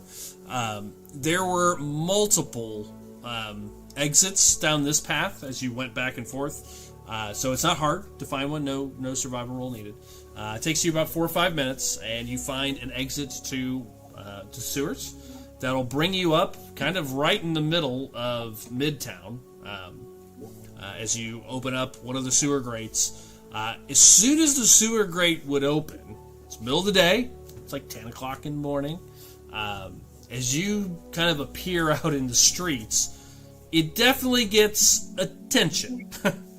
As soon as you guys start coming out, people are looking and pointing, and there's really no place to disappear with 4 bound and gagged people, or bound people. Like there would be a bunch of guards that would start making their way, as soon as they see 9 random people come climbing out of the sewers. And so, you would see people kind of pointing, and you kind of come out near one of the shop districts, and people would be talking. Guards would start rushing over. A group of guards makes it to you as you're kind of climbing out of the sewers. What is going on here? Explain yourselves. Don't we have the contract, like a piece of paper that says we're going to the Met, like a summons? You do have a summons. Yeah, just show them the summons. Yeah, pull the summons out of my pockets, and so I was giving me the thing. Yeah. We're here to see the magistrate. Okay. Or what's the name? Mention the name of our lawyer. I'm sorry. What's the name of our lawyer? Anybody have that? I have it. Her name Valis. is Stormy Daniels. It's Valis. Valis. Brown Valis. Rubin. Yep. Yes. If I need to show me to Valis's office. She knows we're here. We'll just be here for. This is a summons, yes. But why do you have people tied up? What is going on here? Are they gagged or not? Just for my own color here, because they will potentially. I feel like they should be gagged. I don't think we've taken that off yet. Okay. And bloody. Is the one guy still stabbed? By chance? I assume they're conscious. Bloodied, beaten. I mean, you got 4 guys tied up. I mean, this doesn't look normal. No. What are these Make people? a What is bigger going scene on out of here? it. I need an explanation here. Oh, certainly, yes. We were hired by the Carpenters Guild to help investigate some issues with the lights. You all may be familiar with the incident yesterday. We're very familiar with the lights. We've had people down there repairing them all night, all morning. Exactly. We were down there, and we came upon these human traffickers here, and we're taking them to the magistrate. Very honest. Yeah. He nods, and a bunch of the guards, kind of carry on. We'll escort you. Let's go. We need to get to the bottom of this. Actually, he would go up to one of them, and he's gonna pull his gag out. Pulls it out. Oh, that was off. Who are you? What is going on here?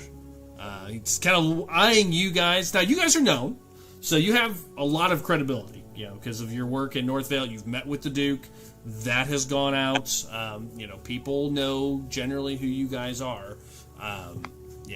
Low level, not like previous games, but you've definitely been seen around town. He pulls off this guy, one of the guy's gags. Who are you? What is going on here? And he just kind of closes his mouth, says nothing, and just says, "I want to see an advocate." Pretty much. And he looks at you, looks at him. not you, but you all. Yeah, Looks You at can. him and said, "Very well, an advocate you will have. Let's go, men. Escort these to the barracks." I'm his advocate. Oh, you're No, you are not. don't. You were gonna kill him in the first place. Yeah, you were about to be his Yeah, executioner. like Alona says, you have a third cousin twice removed on your mother's side by marriage. That was an advocate. Yeah, that's No, true. no, that was actually my my great uncle. Great uncle. Yeah, I think I said that 2 games ago. Great advocate. Oh no, that was a therapist. Shit. Right. Start writing the family tree down. Yeah. So, all right. Well, they are going to take you up to Hightown, or mid, kind of Hightown. I brought the other map up. They'll take you up to the barracks, which is called the Iron Quarter, they'll escort you up there. Guards, these 5-6 guards will walk with you all. Are you guys gonna say anything else to them, or is it just kind of a quiet walk up to Hightown? I'm staying quiet. I don't think there's much to say. Okay. Perfectly fine. All right. They will take you up to the Iron Quarter. The Iron Quarter is this walled-off section in Hightown, if you recall. It's got its own little mini kind of like city wall up there. You can tell this used to be a fortress in itself. The main barracks is an ancient, old stone building that's clearly been converted to a barracks. It was probably, again, some sort of an old defense fortress for this whole town, which was designed around sort of defensiveness. The way it's built, a very, very Minas Tirith base. You get the different tiers all the way up to the castle. Very defensible. They will escort them in, and once you get to kind of the main gate, one of the guards goes in. A few words are spoken, comes back out. About a minute later, there's tons of guards here. Like in this walled-off area, excuse me. There's training grounds. There's bows and arrows, like archery range. There are soldiers like training. Like it's like a well-to-do yard. And then one of the spires is up, and you can see it's the middle of the day. The spire is sparking with like color. You can see the light is like flickering, not quite correctly. But you can see the occasional like flash of light from the spire up above. You sense nothing, none of that necrotic energy, that presence at all that you used to feel kind of moving around town when the lights were on. It doesn't look like it's fully on, but it is looks like someone's maybe like a bulb that's kind of going in and out. A few moments later, lowered the dimmer. yeah. Yeah.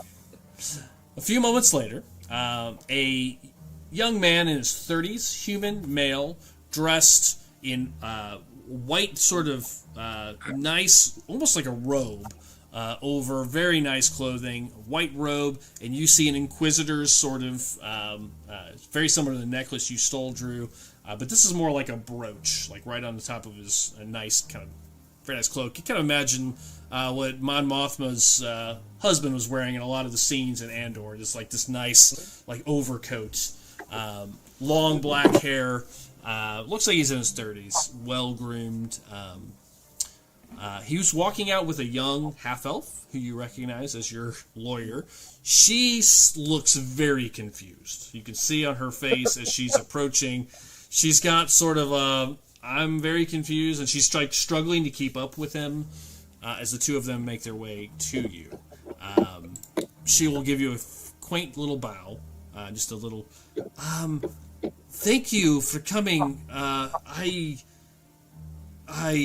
is this? Is not what I was expecting. The guards say you stopped some human traffickers in the sewers. Is that? Oh, no need to thank us. Is that correct? That's correct. I see. And the Inquisitor who's standing there. You've met a couple of you met him one time. His name was I don't know where is his name. errand. Errand. Errand Kale.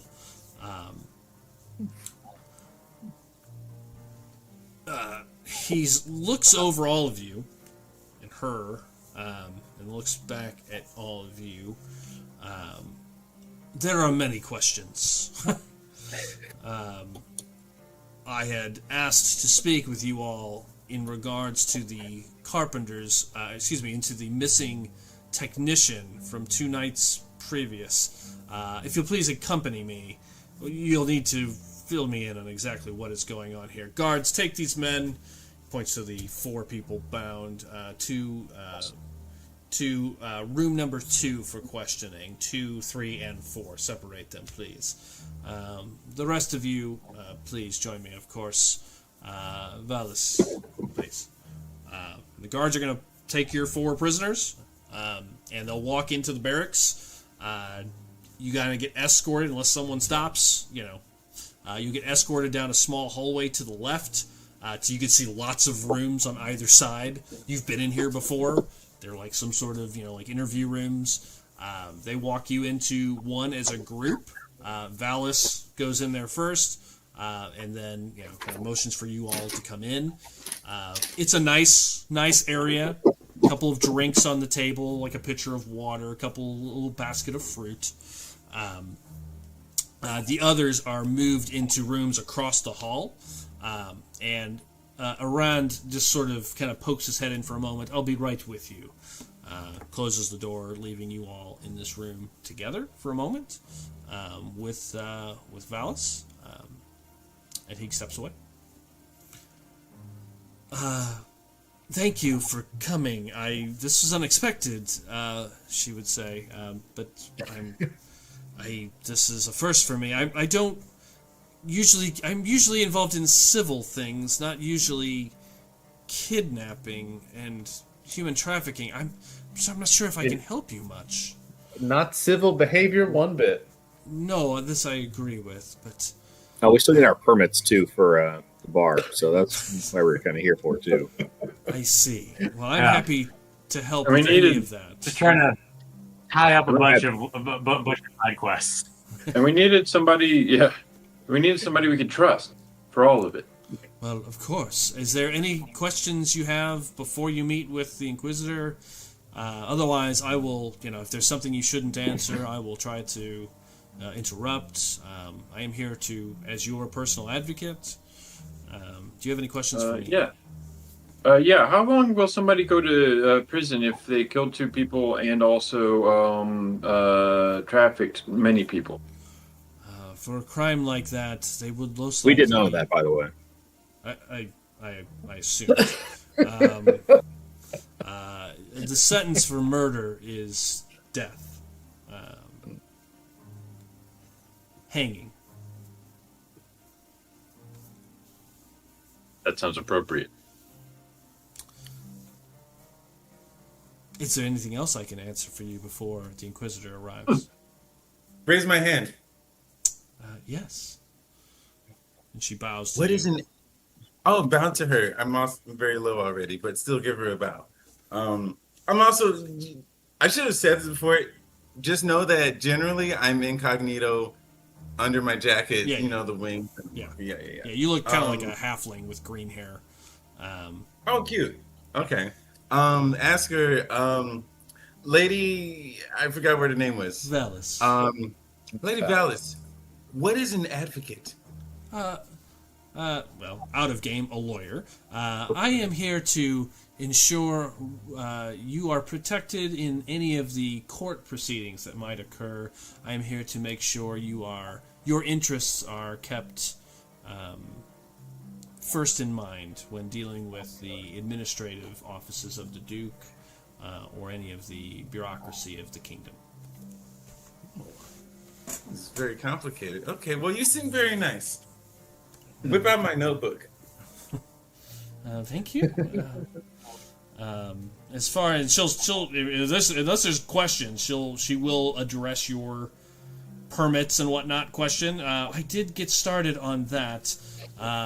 Yes. I can do whatever you need. What are you looking for? Do you want me to find someone to you want me to handle getting the building restored? I can certainly handle that. I can help get all your permits to make it a reputable business again, if that's what you wish. What can I help you with exactly? All of that. Both of those. Both. Yeah, all that good stuff. Okay. All and both. Certainly. Definitely food permits. Okay. Yeah. So while you're waiting, and it's probably about 10 minutes before he gets back, she'll tell you what it'll officially cost. Well done. A little more than that. She will tell you that the permits itself to kind of turn it back into a business will be 25 gold to get the permits and paperwork going. And then if you wish to become part of the guild, the restaurants guild, which is called the is called the Hearth and Cask Consortium, which you technically have to be, she would tell you, to be part of to be an official restaurant in town or a establishment. It's 50 gold a year.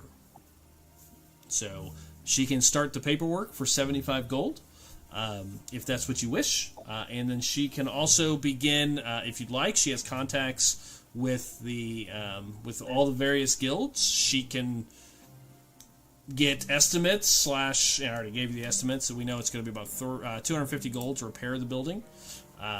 She can go ahead and get that process started if you would like at this point, and she can kind of coordinate that while you're gone if that's what you wish to do. So we have what's the grand total right now, Doug? That would be if you want to do everything right now, it'd be 250 plus 75. 325. There you go. 325.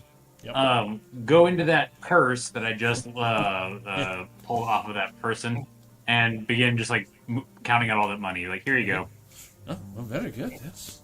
Yeah, she'll take that, and for everybody, I put the money in the party equipment. By the way, just FYI, but I'll take that out there. Okay. Yeah, I saw the building. I imagine it'll take a couple of weeks to have it fully restored and repaired, but I will get quotes for, and I can certainly get that taken care of for you. Yeah, let's start getting bids. Find out a good contractor. Yes, I'm happy to. Put it in front of the boards and commissions meeting. Please meet with at least three general contractors on bids and see if you and get the best offer. Put on an RFP in the paper, please. Mm-hmm. If I could not hear that word again for the next couple weeks, that'd be good. Thanks, Jay. Okay. So yeah, she is happy to organize that, and she'll just tell you can come by her office anytime. She will start coordinating those efforts for you, getting quotes, and then once she has them, she'll get those to you. Now, out of game, I know you guys are about to leave, so we don't have to RP it, but you could certainly just put her in charge of it. She is capable of that, and she can kind of get that done. What she will ask you for is any details. So we can do it. We're not going to do it in the game. If there's certain things you guys wish to do with the place, we can just deal with that in our text thread. But you would give her those instructions, and she can happily organize that for you. She'll tell you that, I think she would ask, are you planning to run this yourself, or do you intend to hire help at some point? Do you know a good wolf pack? Fun game. Or mummers. I know you have to. I think we're planning on. I think we were planning on running it initially for a little bit, but eventually hiring somebody. Yeah. Yeah, do the soft opening. Gotcha. All right. Well, she'll work on that. Out of game, it'll probably take about 2 weeks. So you guys will be gone for at least 5 days. We know that. So probably by the time you get back, it'll probably be done, and then you'll have a potential passive income that'll continue to fund it once you guys make some final decisions. But she will take care of it. Do we need to give her extra money to in case she needs to grease some wheels and stuff? That'll be unnecessary. Okay.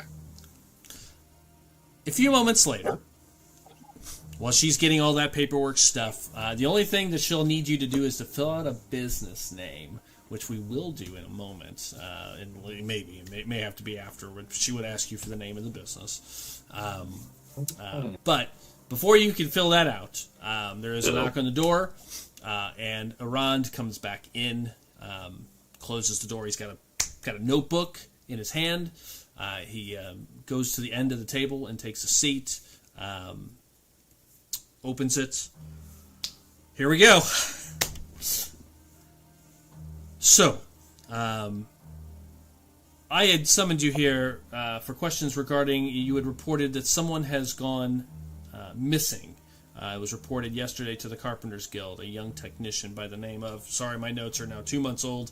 I don't remember what the poor technician's name was, but he would ask. Okay. So, I don't want to RP out this whole conversation, so I'm going to go through, what are you going to tell this guy?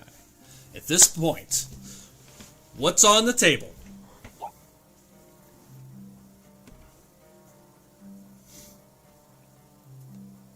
So we went looking for that guy who disappeared. So- And while we were there, down there, like doing our civic duty, we came across these human traffickers. You said he was killed, is what you told us. We were looking for that girl. We were looking looking for the for. Oh, I'm sorry. Yes. Yeah, I'm he's going sorry. to start Out of with. game, I'm like, Yeah, it's been a while. So he's going to start from the beginning. yeah. So sorry, sorry. I'll walk you through the events, and you guys tell me what you're going to tell this guy, and kind of decide how the story then goes. So the first thing he's going to question you about is the missing technician. You were hired to protect him. You reported him dead. He's going to ask you what happened. And also note, we did tell the Masons Guild, right, that we would not say that they attacked us? You did. Now, Ken, I think in mind here, if you're going to tell them about the lights, like if you've got the evidence, if you're going all the way, I mean, feel free to, if that's what you want to do here, you can fill in all the details. You want to tell them we have infernal metal in our basement? That's up to you guys. So, first question, how did he die?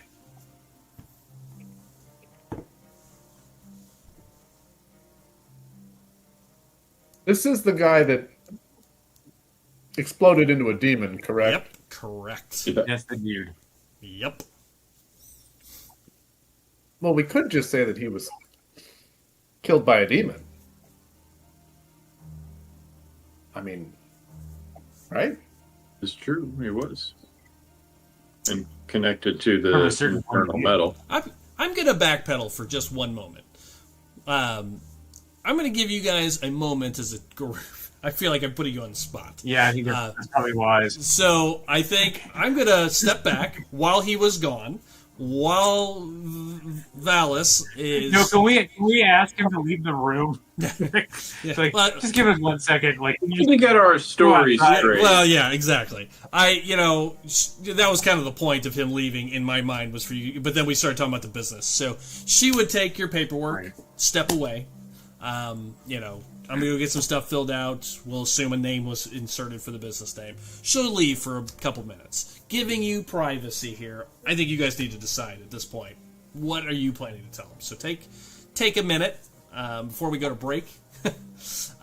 And you guys as a group decide, what do you want to do here? How far are you going to take this? I think we tell him everything. Well, this is. I mean, I don't think this is. This is a church inquisitor, correct? He's an inquisitor, so yeah. I mean, they are essentially they are used as sort of like police wardens. They kind of split the fence here. The inquisitors can be work directly for the church. The local magistrates also. You're in the magistrate's office, not in the church's office. The magistrate's office also employs inquisitors to investigate matters. Why remind me of why I don't remember agreeing that we wouldn't tell anybody about the stonemason. In line on the way to meet with the Duke, the stonemasons who were trying to break the lights because they were just who attacked us. Yeah, they did. You guys met them in line, and the leader, one of the elders of the Masons Guild, asked you not to, and you didn't. You guys met with the Duke, and you didn't at the time. Doesn't mean you can't now. Yeah, He said he'd owe you a favor. I don't see. Yeah, I think we can tell them everything. Well, I don't think we need to bring the stonemasons into it, just because, like, No, probably not who that. cares? It complicates the story. And plus, then they owe us a big favor, which I think was the whole point. It was. I mean, I think we can just kind of say that there's like an uneasiness of the lights, and that people went kind of feral, and you know, Feral, that's good. what's his face turned into a demon. Maybe we don't need to say and it's demon. Maybe we can just say Monster. he went crazy and you know, seemed to become some type of monster and then attacked us. Yeah, I don't think you even refer it to as a demon. Really, it was a monster. I mean, Yeah, he turned into a monster. okay. So let's talk through that point first. Are you guys going to tell him he got turned into a monster? Yeah, into some sort of werebeast monster. Yeah. Are you intending to make a connection to the lights? At that Yes. point? Okay. Definitely. I'm just trying to keep this easy for you guys, so it's easy questions and answers. Yeah. Okay. Because there's a lot. Okay. The next natural progression of that is, are you going to talk about your investigation into the lights? Yes. Yes, Are you going and to- also. Good. Oh, and that we could not find Lord Vastin's daughter, Okay. and that's how we ended up down there. Okay. So, very truthful. Went to go look for this girl. You knew the Yeah. lights were an issue. Went to go look for this girl to try to make some coin. Stumbled onto... Exactly. Like, this is all like a series of we were Yeah. hired for jobs, and pieces kept falling Yeah. together while we moved through this city. Okay. Right. So you And went we below. took these jobs because they're new business owners, and we're trying to get this business up, like, Sure. you know, Sure. members of the community, that kind of stuff. Got it. Okay. So, are you then going to... okay, so the next event that occurred, is the infernal metal in your basement. I'm just going to ask, is that Right. going to get brought up at all? Yes. You're going to tell them you have more evidence in your basement. Yes. Okay. Very truthful. Okay. Got it. Everybody agree with that? Is it necessary? And it doesn't get us in any trouble. I mean, I think we have. It's certainly like, if they're kind of, I mean, if I just really want to kind of be upfront about stuff, because I don't want people to be like, well, actually, they're the ones that, you know, did the thing, and actually, Right. and then What they if- searched, and we've got. What if they investigate our place after this as part of this, unbeknownst to us? Yeah. Yes, exactly. Yeah, because we were going to be gone for 2 weeks, and they're going to be renovating the place. So And it, yeah. we'd like to kind of Right. And it doesn't hurt us to tell them because they already know we have some and we're coming clean with everything. So, yeah, I agree. Okay. Okay.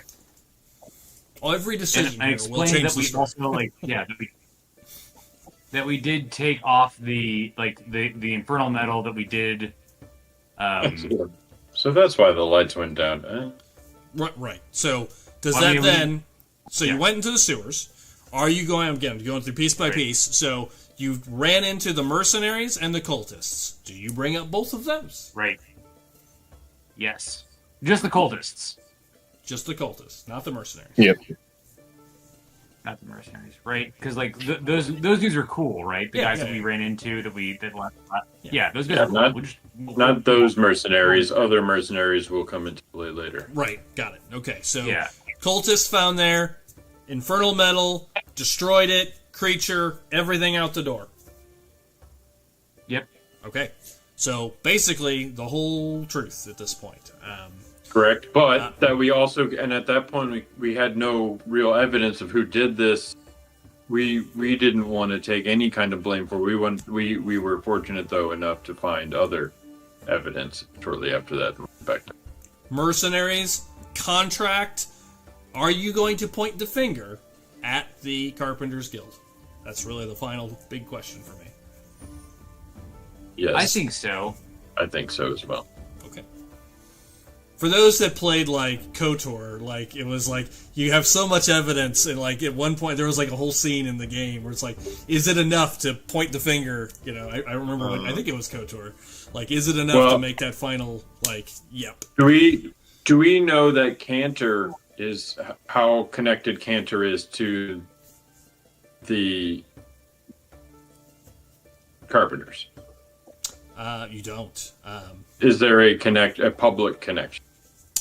Yeah, that is a question you don't. I will tell you, if you want to ask your lawyer that would be a great question. You can, when she's in, you can ask that question at one point if you'd like. And she would tell you that he is one of the, but basically he's a higher up there. He's not in charge of the Carpenters Guild, but he is specifically, he is, had you dug into him separately, she would tell you he is the Solus. Where'd you go? Solus. Guilds, which is Carpenter's Guild. He is the foreman. So he's in charge of like work product, basically. Yeah, actually making shit happen on the ground, yeah. Yeah. And we have that contract with his name on it. Yeah. Yeah. Great evidence. So you Yeah, giving that? so we have the are you planning to contract give with that his to name him? on it. Linking him to the mercenaries. Okay, cool. We've got enough. I think we're good. I think just to kind of keep things clear, I think we're gonna omit the Stonemasons Guild, the first group of mercenaries this might be a little easier. We're gonna omit the Stonemasons, omit the first mercenary grid we came across that we liked, and we're gonna omit all of the Untamed stuff. Yeah, Alaria and the Untamed. We are, but you are giving them the people that were. Yeah, so I think there's a question there. What are you going to tell them about these mercenaries? Exactly. We don't know why they're human trafficking. They're just trafficking people out of Solus. Okay. So you don't know why. No. You're gonna stay quiet on that piece. It'll likely come out from them. They're probably going to. Yeah, they may not stay quiet. Yeah, they're definitely going to say something. But Alaria will have been long gone already. We're not into their business model. We just know that this was the product that they were trying to do. You know, they were, and they probably had a website with cabinets where their cabinets like corresponded to like people's names, and they were in. Got it. Well, and when the contract comes up, Elonis will flip the gold coin onto the table as well. Okay. And let him know you'll find more of these on the persons being in your investigation rooms. Got it. Right. Okay. I think those are the big points. So at this moment, we're going to take a break. We're going to take 3 or 4 minutes, and we'll be back for part 2. We'll quickly go through that. I think that was a nice, clean way to go through all the events of the last 15 episodes. So you guys, sounds like you're going to go for the whole gusto, and I think we'll pick it up there in just a couple minutes. So we'll be back.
He's just 5 minutes. Tell him to stay hard. All right, we're back. Welcome back to part 2 of our story.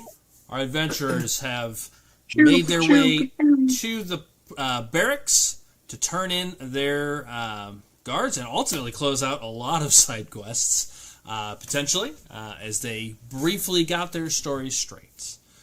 Over the next half hour, the Inquisitor returns, and you pour through the story of what has occurred over the last really 3 days in Solus. He listens intently, taking notes with each piece, watching you, eyeing your body language, looking for insight as you spin this story. Mostly, really, all of it true. What I'd like to do is to get a roll from the group. Not this. I don't think he would pick up on the omissions. Like, there's enough truth weaved in here that I wouldn't even make a roll. But I'd really like to get an understanding just of how you tell this story, how you guys kind of come off, you know, what's the reaction he takes from you. So what I'd like is a group roll of performance or persuasion, either one, to just to gauge where you, when you leave Solus or come back, how the police feel about you. They love us. Wait, me? They do love us. All right, Yeah. so let's see what we have. All right, Which one do you want, the performance or either or just either do a one, certain one? persuasion or performance. That's the same for me. Both terrible. So I have a 12. No, that's an old one. All right, so first one alone is 21, 16, 13. No, we're gonna re-roll that. Okay. 16, 12, all pretty good rolls. Everything above 10 so far. You're re-rolling yours, Willy Wah? Let's try this again. We can do better. There we go.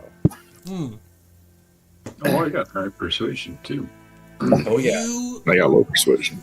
Over 30 minutes, you all spin a tale. He believes every word, it seems. You can see him feverishly taking notes, listening in, things starting to make sense. And you could hear him interject. Like, that explains, you know, like, we've had so many missing people. And you start to see the things start coming, happening. Connecting the dots. Right, yeah, you know, missing people in town, missing people in Low Town, like the lights going out, and you know, you definitely see him making tons of notes. He would end as he finally takes the last notes, and I would, you know, just for color, I would think your lawyer does, like, every once in a while, you see that she's actually relatively proficient, and she would, like, point of, like, order on certain things. She said she engages to help you guys. You know, and I would actually have, you know, really add a +1 to all of your rolls just for her being there. As, you know, she kind of helps kind of negotiate that. When he's done, he everything you've told me this is an incredible story. I mean, it explains so much. You have lots of evidence here. Thank you for everything you've done for the kingdom. Up to this point, of course, we will need to investigate this further ourselves. I have 2 asks of you.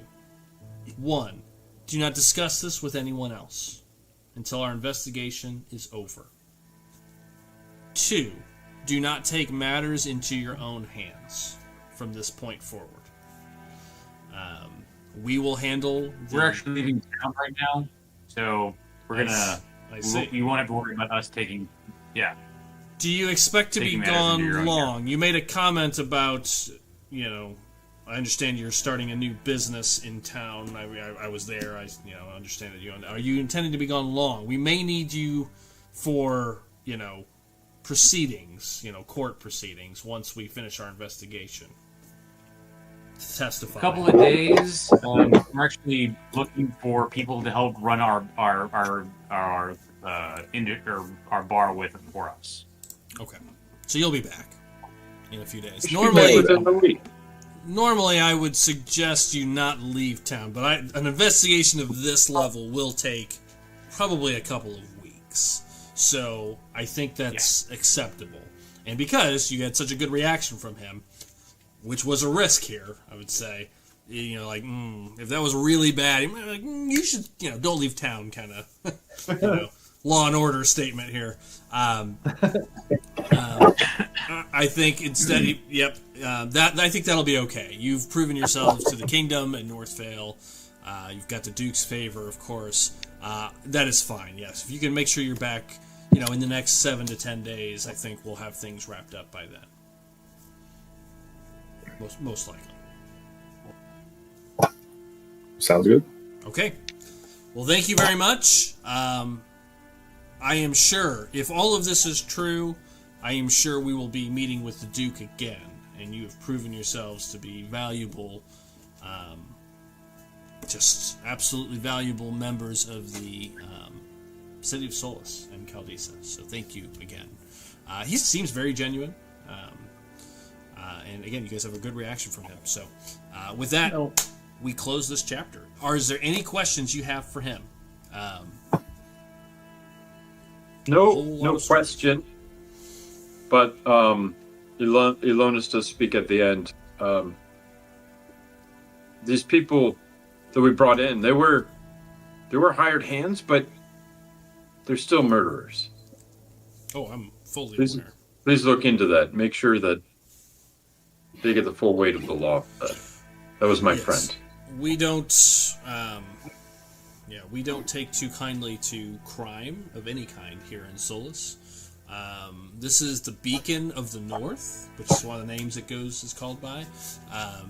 We will handle this swiftly and justly. You have my praise assurance. to God. Indeed. All right. Well, it looks like I need to have some words. I need to go speak with the Duke. There is much to be done. Thank you. And leave that out of the story. Safe journey, and I will. We will call for you when we need you to testify. And with that, we close the story of the investigation,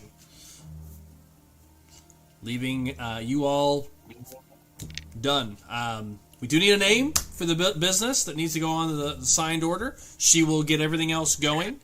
Have a think on that. I actually have some suggestions too, but I'll leave you guys to think about that. And we'll go the from Light's there. End? No. But you guys call it whatever you want. I have one. I mean, it works on so many levels because we were the people who broke the lights of Solus. That is really, it does really work. Oh. That's hilarious. I hadn't considered that. That is really funny. It's a place to get blackout. It's very clever. Yeah. It's kind of clever. Wow. Okay, we'll have a think on that between sessions. You'll just need it before we open it officially. So with that, they exit you out of the barracks grounds, back up onto Hightown, and leave you to make decisions. It's probably about late midday by the time you guys get out of the sewers, have these meetings. And it's probably a good half hour to an hour, meeting with him, getting all the details, signing stuff and whatnot. It's probably about 1 o'clock.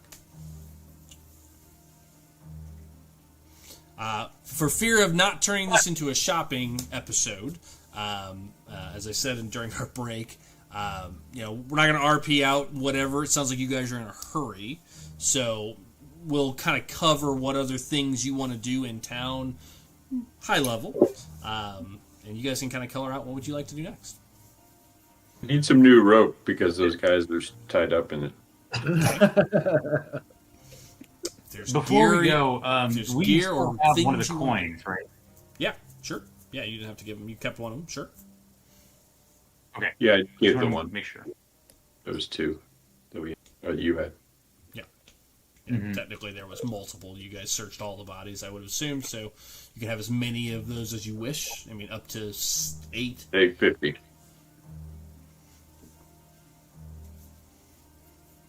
Okay. What would you guys like to do? What happens next? It is now midday in Solus. It is a cloudy afternoon. Still no rain. Find horses, gear, and go. Do you intend to leave this afternoon, this evening, or are you going to wait till the morning? What does that look like? We got to go now. Okay, so In Lawrence's opinion. True. It seems haste would be in order if we want to catch up with these brigands. I don't know. If they're Before they get to Ashland City, yeah. Right. Maybe even possible at this point. We should, when we go to the stables or the livery to buy horses, we should ask them for ones that show us the meaning of speed. Yes. it's a sickly horse and it dies on the way. No. Or he says, no, show us the meaning of the word haste. Isn't that what he says? Yes. So it's the meaning of the word. Yes. I can't remember. Okay. All right. So shopping, horses, exit. That's the plan. Anybody disagree? We're leaving today. I guess so. I don't think there's anything. Erskar, anything you wanted to do? I probably need some potions. I think it's started stocking a couple per battle. So shopping. We could definitely do some quick shopping. That's about the only thing. What else I can think of outside of it, honestly. Any food supplies for our journey stuff, just to pack some stuff up. Okay. Okay, so shopping. I'm hearing shopping. Anything else you guys want to do? We'll do the shopping all together here in a second.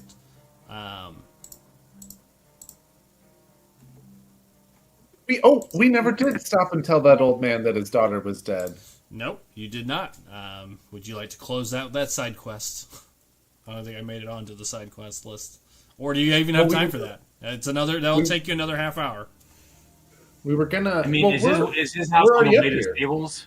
It is technically up here on Hightown, yes. Yeah, it's in Hightown. I mean, we're not too far. We can tell her when we get back. Tell them when you get back. She's not coming back for like.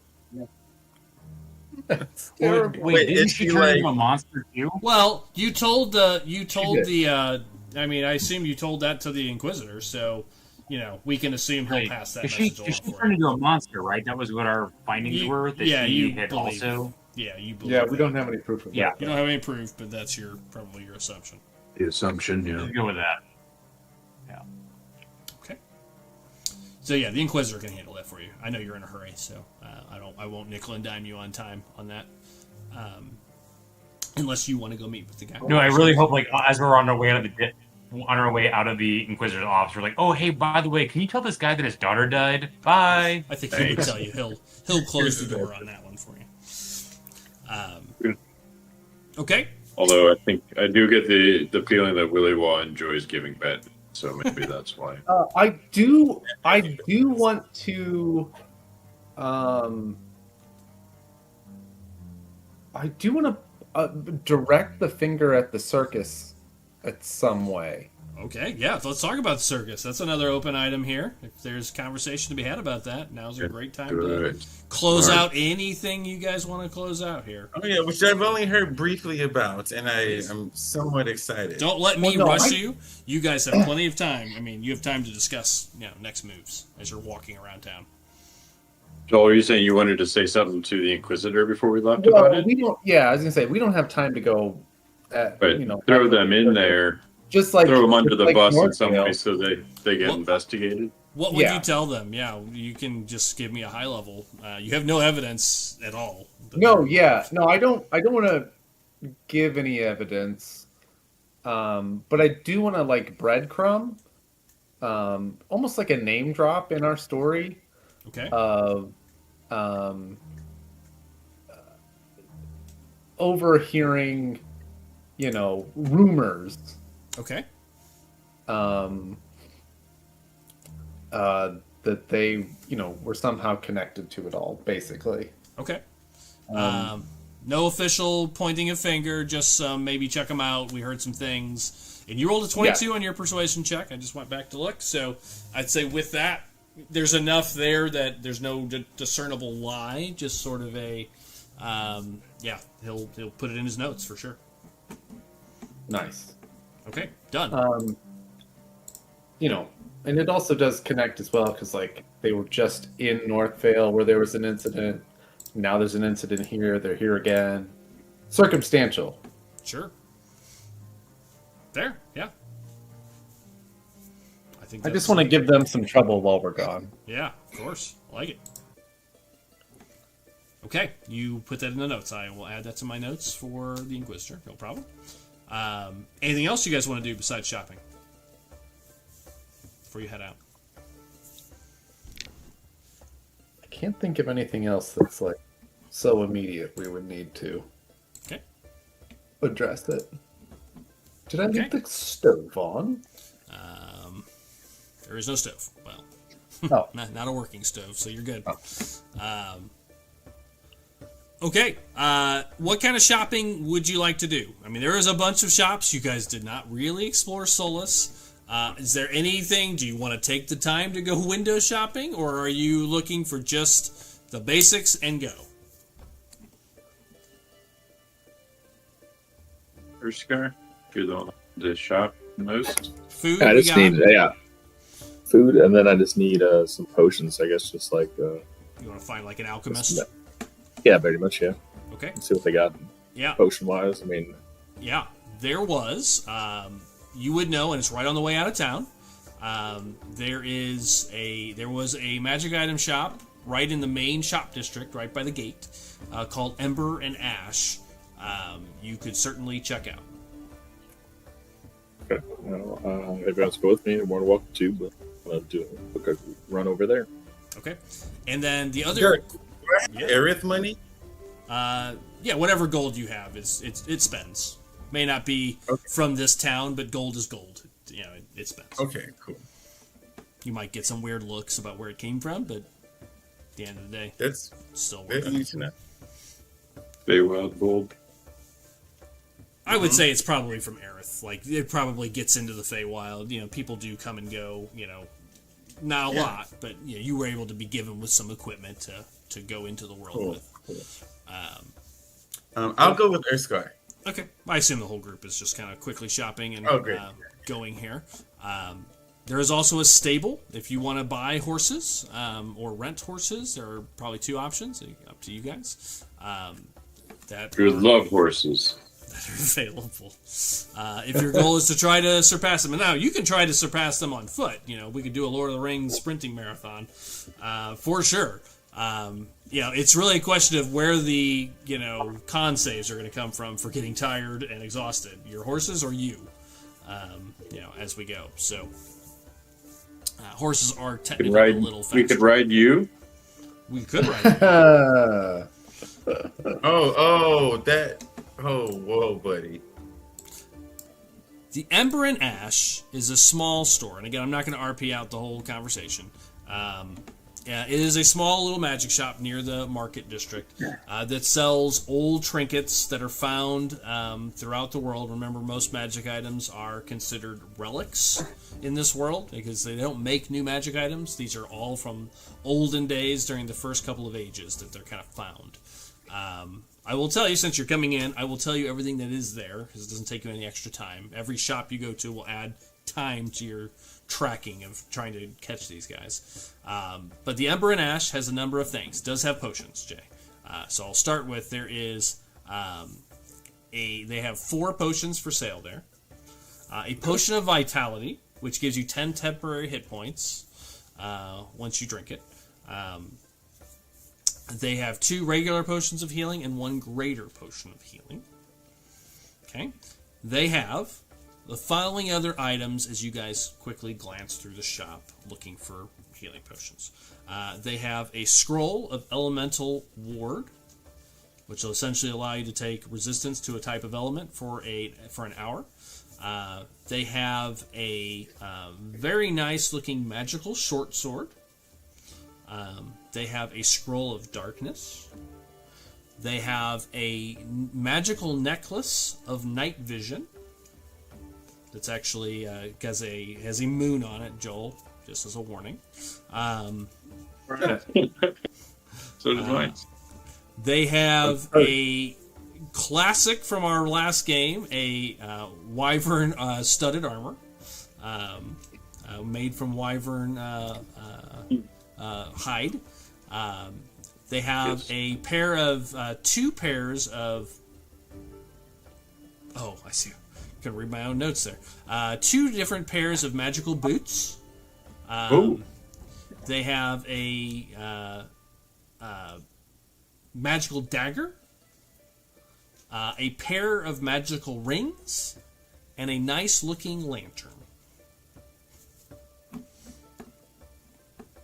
That's what they sell in their shop. They can tell you what any of those things do, if you wish. How much is the magical dagger?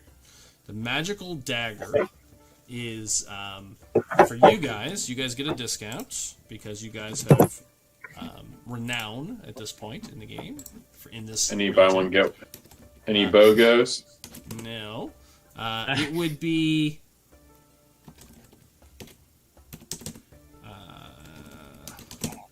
450 gold.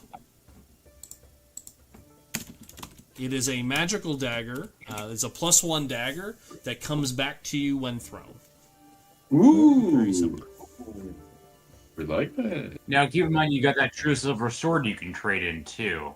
As well as the other rapier that we have that we can trade in. Indeed, because in leveling, I unlocked my mastery with dagger. Nice. Oh, fun. Yeah, that's a good one. So they have that. I'll just tell you what the other stuff does. If you guys tend to What are the boots? So the lantern is actually I'll have to look that one up. It's been my notes are so old on that one. I'll have to look it up. The two rings are called whispered rings. They allow you to create a mental connection between the two of them. They are basically a ring of telepathy, or allows you to cast a whisper spell back and forth up to 1 mile. No, I will not be tracked by my bodyguard. The one pair of boots looks like a pair of Ugg boots. They're sort of like ankle-high brown boots with like kind of fur around them and little fur within them. They are called boots of bounding hair, and they allow you to jump really, really high. Oh, sweet. Essentially, a boots of jumping. The other are a special set of boots which add +1 to AC. And allow you to, they're called surefoot boots. They allow you to move very quickly and nimbly, give you bonuses to like things like agility saves, what have you, and acrobatics checks as well. Those are the two boots. The Wyvern armor is a +1 studded leather with resistance to fire built into it. The Moon Shadow necklace is the night vision, 60 feet. There's a scroll of darkness. The short sword is a dancing short sword, which means it can fight next to you as a free weapon. For those that saw Castlevania, that's what little dude used the whole time. I can't remember his name. Alec. How much is that? The dancing short sword is, with your discount, stand by, 1,200. Ooh. I think that's everything in the shop at this point, as far as what they are. How far can you jump with the boots?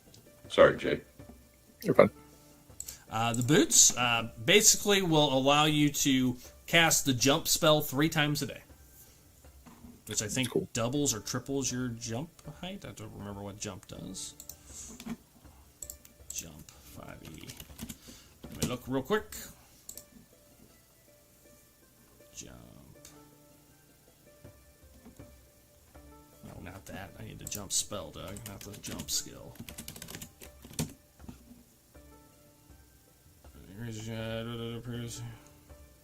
30 feet. Up to 30 feet. How much are those? The jump boots are a little cheaper. They are 300 gold. Oh. With Yeah, your I'll think on it.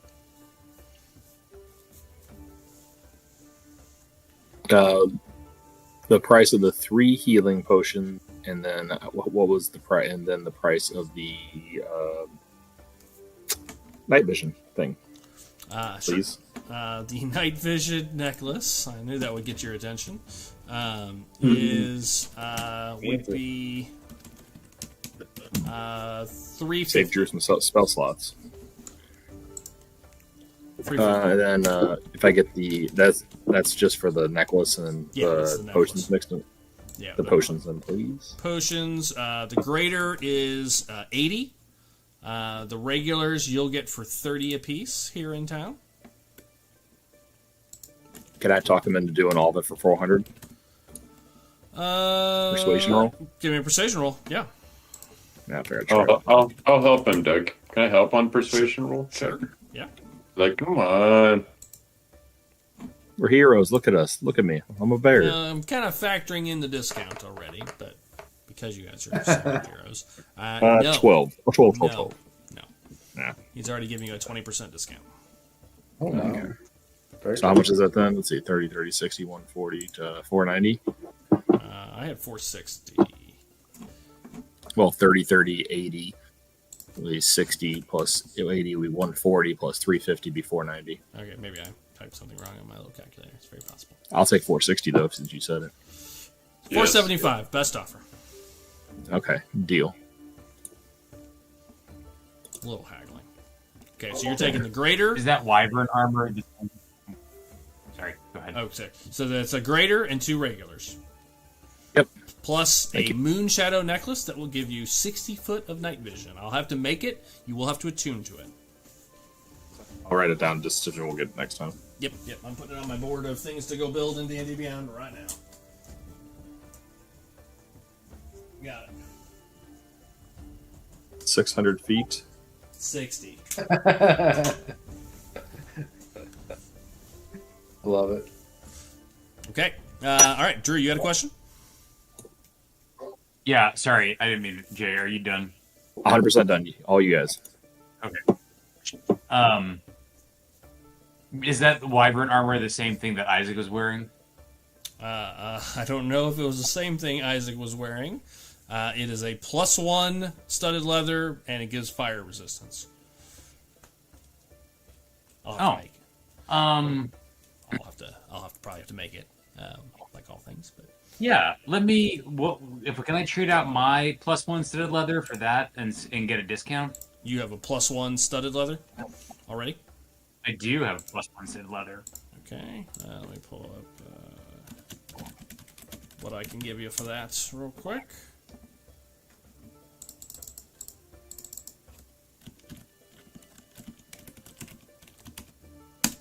And then just pay the difference.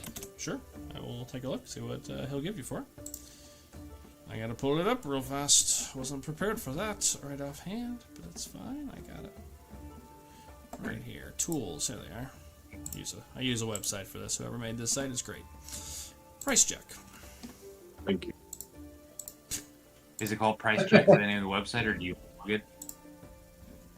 No, Chop and save. I wish. That'd be cool. That's It's weird. the TJ Maxx of Aerith. Okay, so it's studded leather +1. Yep.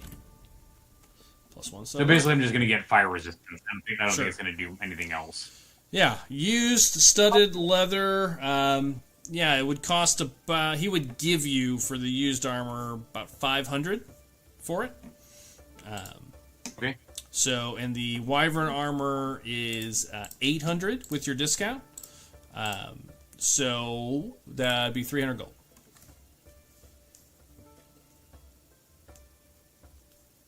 Yeah, fuck it. Let's do it. Let's spend 300 and get the.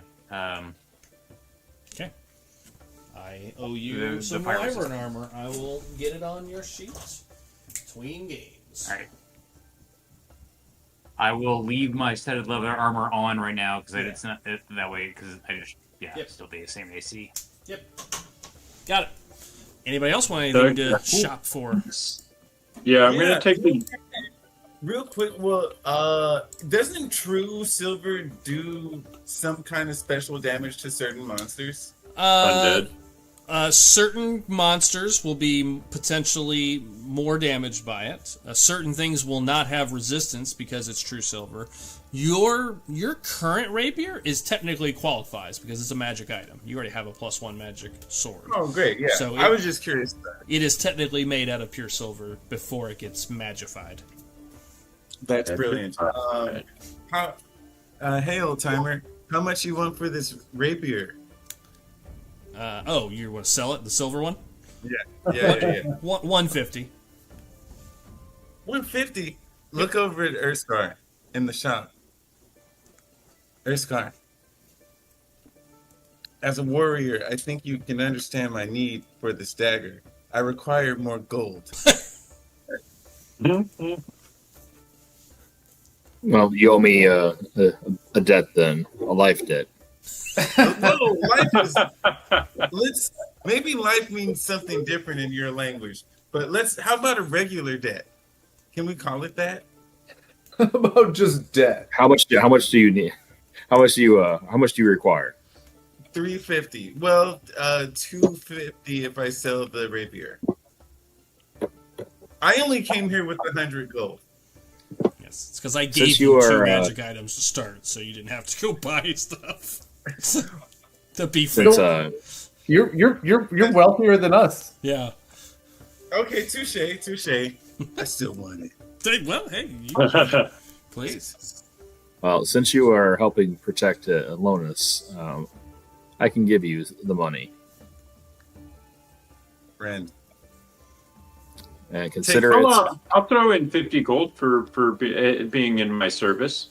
Okay, I'll just do 200, and I'll consider this a life debt. Here you go. I thought didn't. Okay. One life debt for you. You. Wow, you mean for you? And then I expect us to be great friends from now on, just like me and Karak were, fighting on the front lines. Wow. Pat him on the thigh because I can't reach much higher. Pick you up at eye level. Give a big side hug. Oh, Go. You don't want to buy your magical weapons before we can fight together. Wow. Throw the rapier over the counter. Snatch up the dagger. Also, you chuck a rapier at the dude. He is dead. No, gently lay it on the counters. If he's dead, we can take whatever we want at the store. Gingerly on the counter, along with life debt figured out. That's all. There you go. Life debt, life taken. One life taken. Check. Are you taking my? Are you taking my 50 gold? Do I need? Am I going to be indebted to you? Besides, saving your life from time to time and putting in a good word with my lady. That's it. Yeah, you get 50 gold. There you go. What did you buy, Kevin? Did you buy something? Not yet, but I'm gonna buy the jumping boots. Jumping boots. Okay. Right. Did I give you a price on those already? 300, but I will take 250. No. Marking it off though. Because remember, okay, the way I'm doing this, because these are all relics. Anything in a shop, you will not likely find it in other shops. So if they're, yeah, marking these. Yes, things what I was thinking. Them boots want to jump. What are they called? They are called Boots of the Bounding Hare, and I will need to make those, so you won't find them currently. So adding it to my list. I'm going to be busy building magic items this week. I see. Go outside and start jumping. Those also require to be attuned. Of the Bounding Hare. What do those rings do? They are easy. Whisper rings up to 1 mile.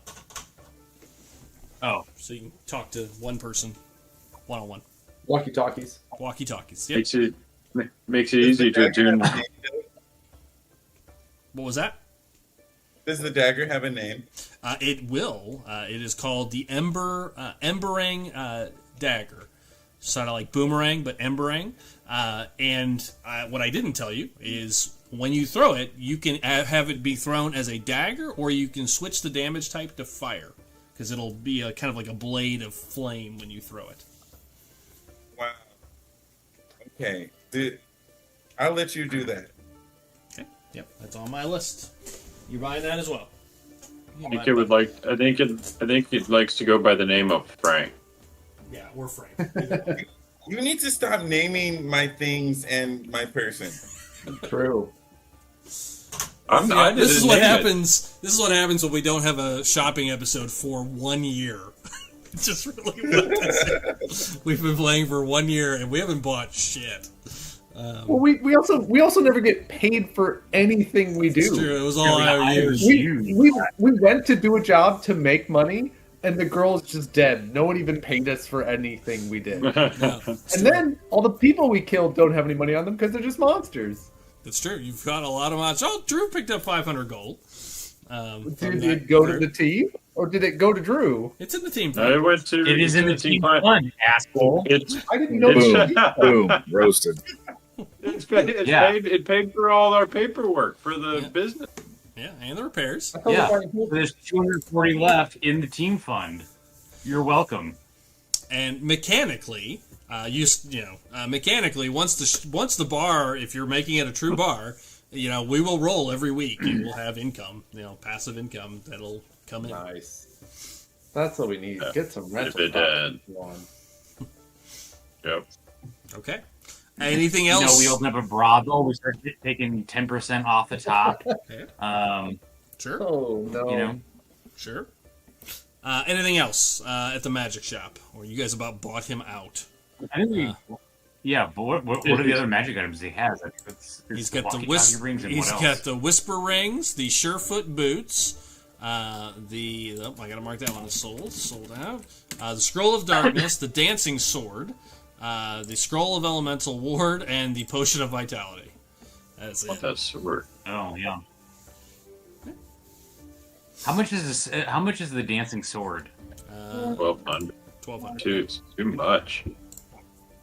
Yeah, unless I gave up. I was gonna say I could use it. I've got a sword I don't use. I could trade him for it, but I guess I could also just take the spell like magic weapon. So. You could. Or spiritual weapon. Yeah. You technically can pretty much cast that spell or cast that item. Yeah. Okay. But that would be that spell for free, Right. Yep. No spell spent. Let's mount up. I'm sure there will be money to be made in Ashland Trade City. Let's steal it. I'll get a bunch of IOUs. I will tell you, Drew, you're the one that's traveled the world, out of the whole group. Ashland Trade City is a large city. It's bigger than Solus. It's more densely packed. It's more like a giant bazaar. It is like a trade city. It's lots of shops and people and crowds, and it's going to feel very different than the structured lines of Solus. It's going to be more of a just kind of imagine a bazaar. It's small kind of the America whole city type. Yeah, imagine the whole city being like a giant bazaar, the Middle East kind of vibe to it. Okay. Anything else? Other shopping in town, just to close out the shopping episode here. You want to get supplies, Jay? Just food supplies. Food supplies. You have two choices. You guys can buy rations, which require no rolls, or you can buy cheaper ingredients that Jason can cook. But there was obviously rolls involved.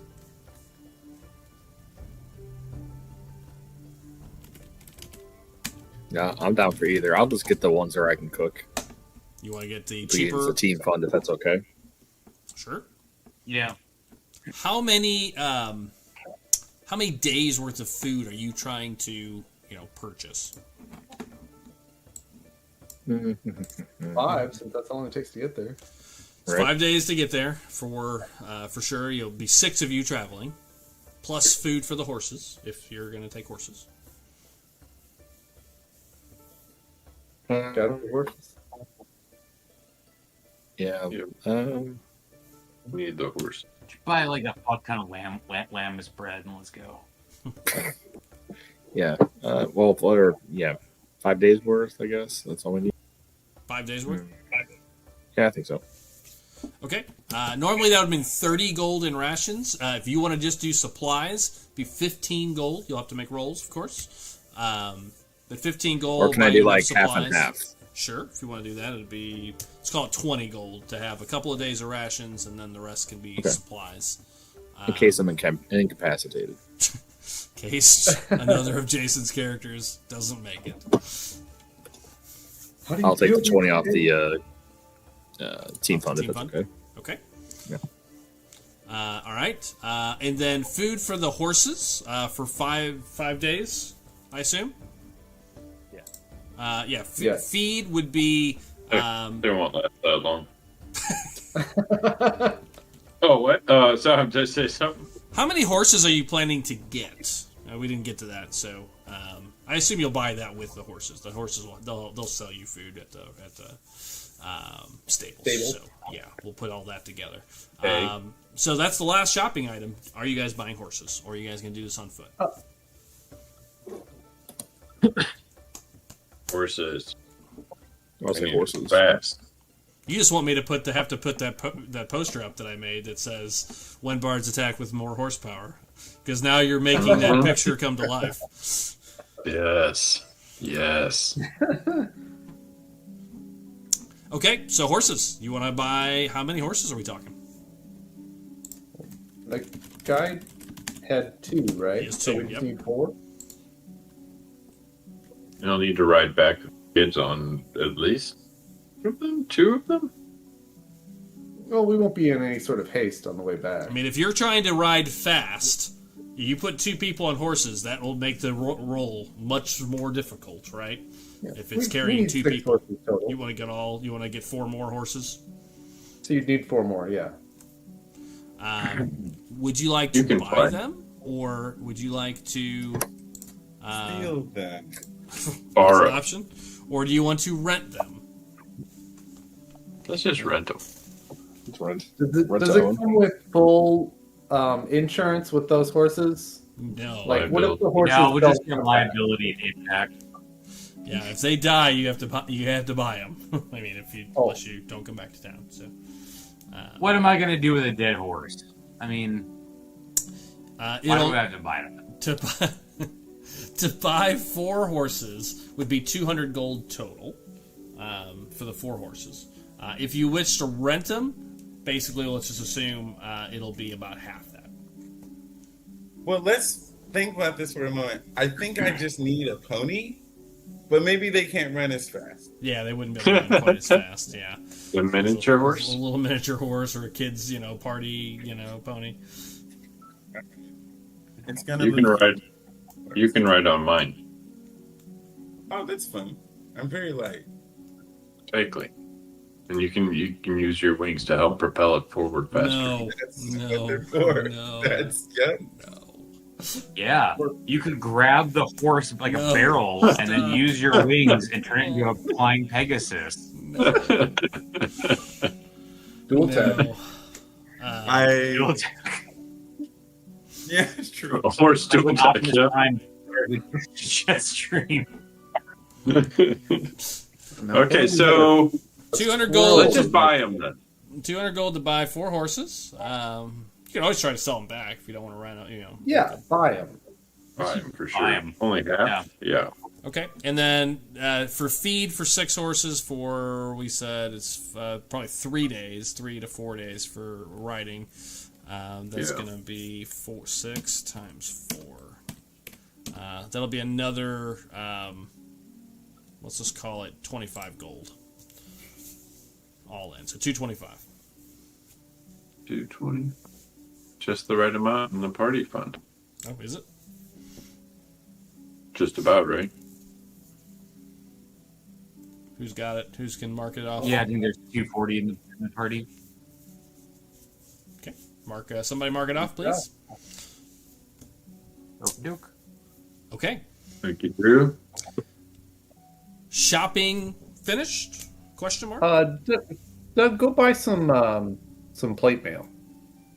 Plate mail? Yeah. Hang on. Plate mail is very So I expensive. did. I did buy some rope somewhere to Rope. like a gold or something. Yeah, gold coin, sure. Plate armor. Hang on. Armor chart 5e. I haven't looked at this in forever. Money bags over here. We've never bought anything in a year. Equipment. Here we go. There it is. All right. I know, it's like our DM is really miserly. I think I spent most of the game wandering around in the woods. No heroic inspirations. Definitely. I not know, those. seriously. Definitely not that crap. You guys don't deserve heroic inspirations. Yeah, it's hurtful. Plate mail is 1,500 gold, Joel. That's before your discount.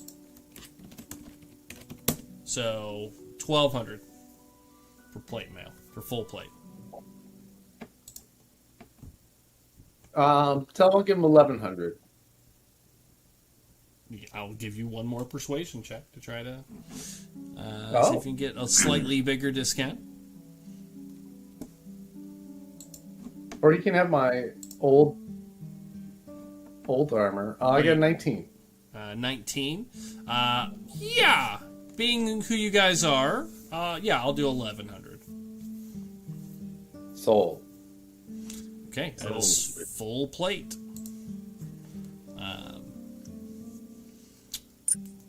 Okay. You have disadvantage on sneak now? Yes. Yeah. Looking a all lot less like a priest. got disadvantage. Disadvantage, but invisible half the time, so, you know, Yeah. a little bit of a trade-off, right? Okay. With that, shopping done. Question again. That's Yep, right. I think so. Right I don't out. think we have any more money. True. Have we wiped the team's cash out finally? Just about. We got about $20 left in the team fund. Okay. Enough for some rooms maybe in Ashland City if you need it. Got like Kinda deal. 300. Just so you know, Doug, I deleted the normal dagger it gave me when I took the mastery, and I don't know how to add things. I got you covered. I'll put it on there. Great. Probably won't come up much tonight with what's Good. time we have I'm left. hoping. All right. With that, you guys, I assume, are heading out of town, leaving Solus behind. You've been here for a few days, leaving the cleanup to be done by the bureaucracy of the city. You've, not taken it into your own hands, which I think a first for us in any game. To actually turn someone into the proper authorities. The authorities have been made aware. What happens, I guess you'll find out next time you're back home. The bar is being rebuilt, or will be over the next couple of weeks. And with that, you guys stop by, find his house. What was his name? Sorry. Ram. Bram, that's right. You find Bram, get the other two horses together. They are still there. His help is still taking care of the house and what have you, so there's no problem kind of sneaking them out, in the afternoon. And you guys put Solus to your rear view and set off. We bramble on. Yeah. And off we go. I'm going to pull up the... and I assume at a fast pace, right? Once you finally leave.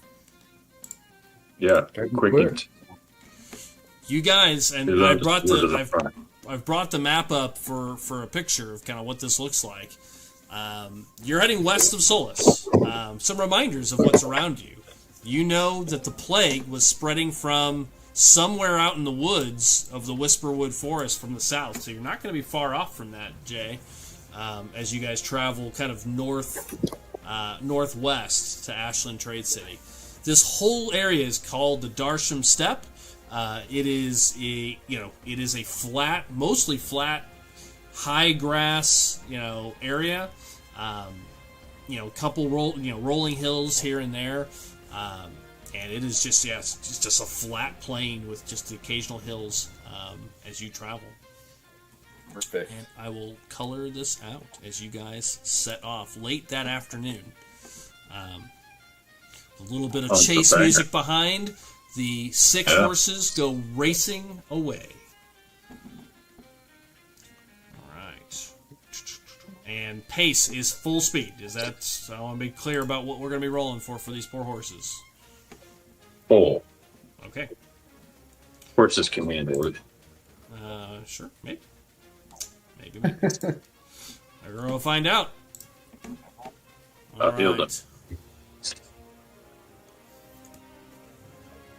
The Darsham Steppe stretches. Darsham Steppe stretches in long rolling swells of grass, broken by sudden flat expanses where the land feels both endless and uneven beneath your feet.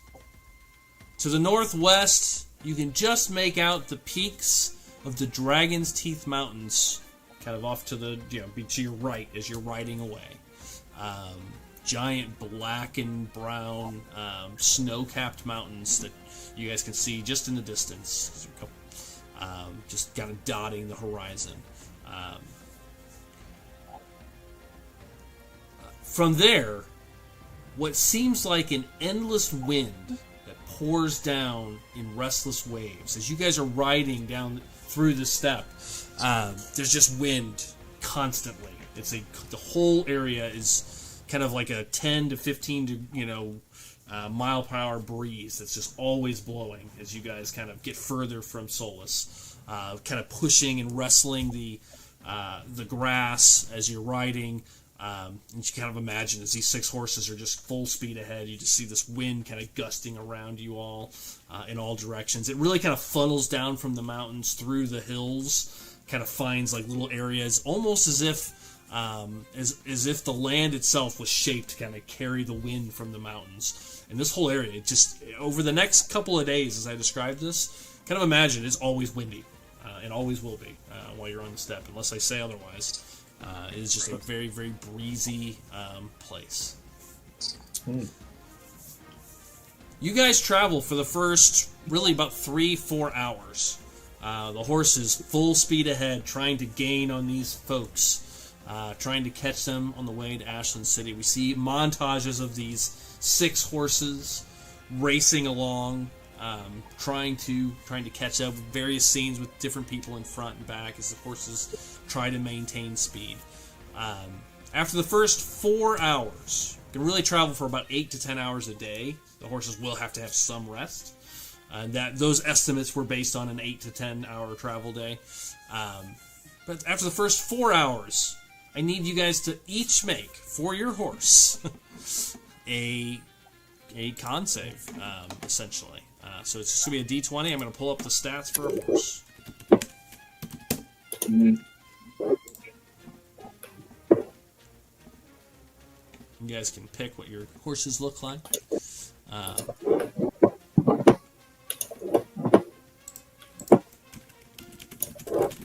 It looks like Brad Pitt. What? What a green horse. And just because it's a skill that doesn't get used very often. Animal handling? Yeah. Joel uses it all the time. I use that every week. Yeah. What I'm going to say is we'll go ahead and make your con saves for your horses. But if you have a successful animal handling check, I'm going to lower the DC or maybe allow those to be rolled in advantage, I think is what I'll do. Just kind of know how to kind of help control the horse and kind of know when to stop for short breaks and what have you, and kind of feel out the horse. So let's get started on these rolls. Yes. So let's start with an animal handling check for everybody. Start with that. You betcha. Uh-oh. Yes, Got one some good engagement. experience Let's with go. You and your horse do not get along, Kevin. It looks like your animal handling is also an illusion, Kevin. Wow. Okay. All right, so I've got the animal handling check. So I have a, for day one, a success, a success, a success, a fail, a success. So everybody, and then I got to roll one for Bram. No, like Success.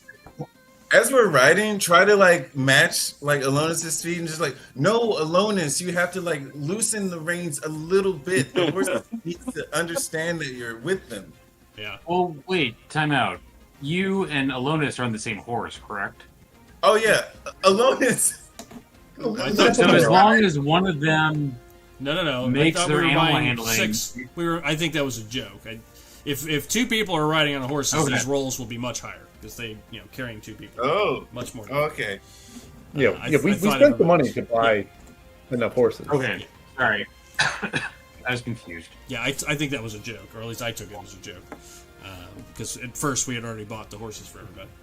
With this crew, one never knows. That's true. One never. Yeah, I think Alonis. You're trying to point things out. Be one with the horse. Using your fate. Yeah, Kevin, you're really struggling with this thing. It's not. It's hacking and coughing, and it just doesn't feel like it's. You're Sick struggling. horse. I got the sick horse. I You can't did. help it. Yeah, you poisoned the horse. Is Doesn't this like how you're killing music. the first one?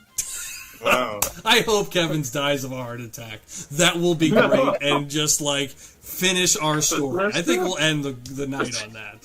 Just Kevin That's kills a messed horse the old-fashioned way. Okay, got it. So everybody Goes may lame make and their fucking- everyone but Kevin may make their con save, which is just a D20. It'll be +3. A D20 +3 for your horses. Everybody gets it at advantage except for Kevin. Wait, I roll it too or no? Yeah. Yours is just not at advantage. Everybody else's will Wait, be at is it- advantage. D20 +3.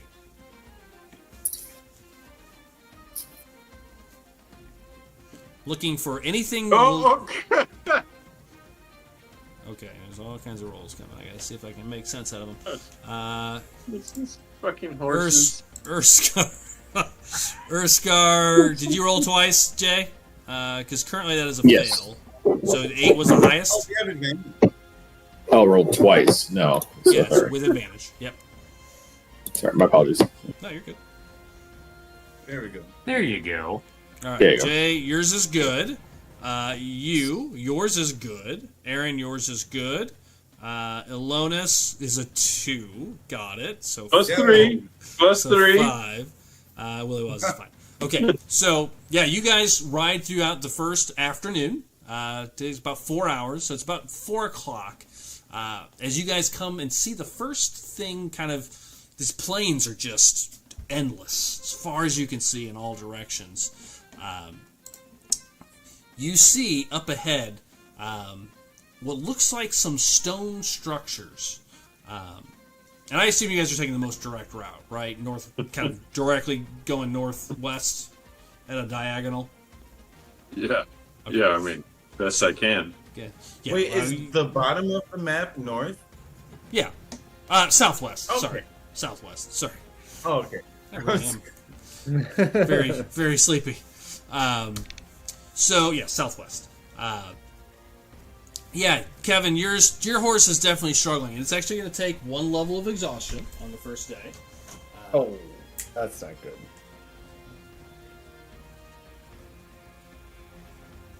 It's okay as long as you don't get too I don't even know what's in the chat. But around 4 o'clock, as you guys are traveling, you guys see something on the horizon. Along one of the hills, so again, it's mostly flat, occasional rolling hill here and there. As you guys are riding to your left, so south of where you're kind of directioning currently, you spot what looks like some stones up on a hill. They look unnatural, large, kind of large rocks and stones up on a nearby hill.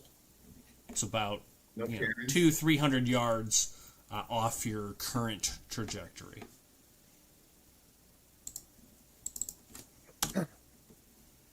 It's not too far off.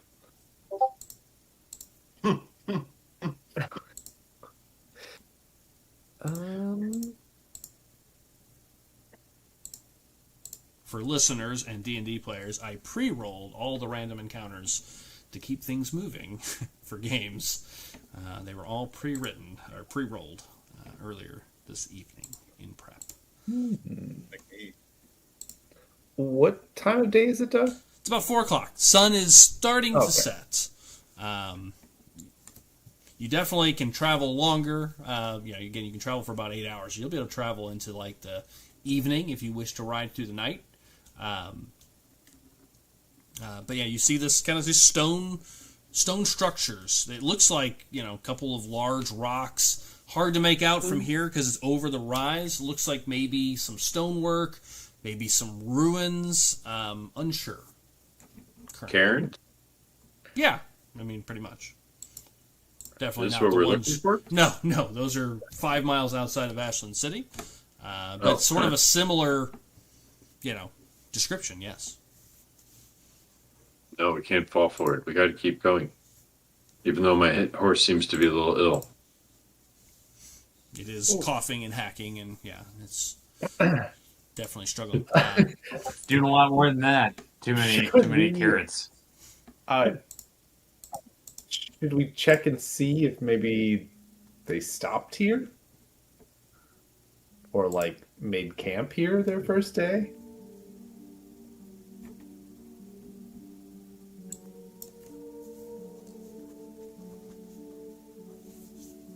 Yeah, it won't take too long to pop by and see what's up, right? No, wouldn't. A couple of moments, really. Just a minute or two to ride kind of down a little further. Just do an investigation. And I can throw on my veil and go over there very secretly, quietly, What is this undetected. dotted line, Doug? I'm sorry? What are these dotted lines? Oh, are these the different provinces or something? The white? The white dotted line. Yeah, the white dotted lines mark the 5 kingdoms of Aerith. The central region is where you're at, and then there's kingdom to the west, the east, north, and south. Got it. This is Caldis, or Caldisa, excuse me. The kingdom to the west is Havanir.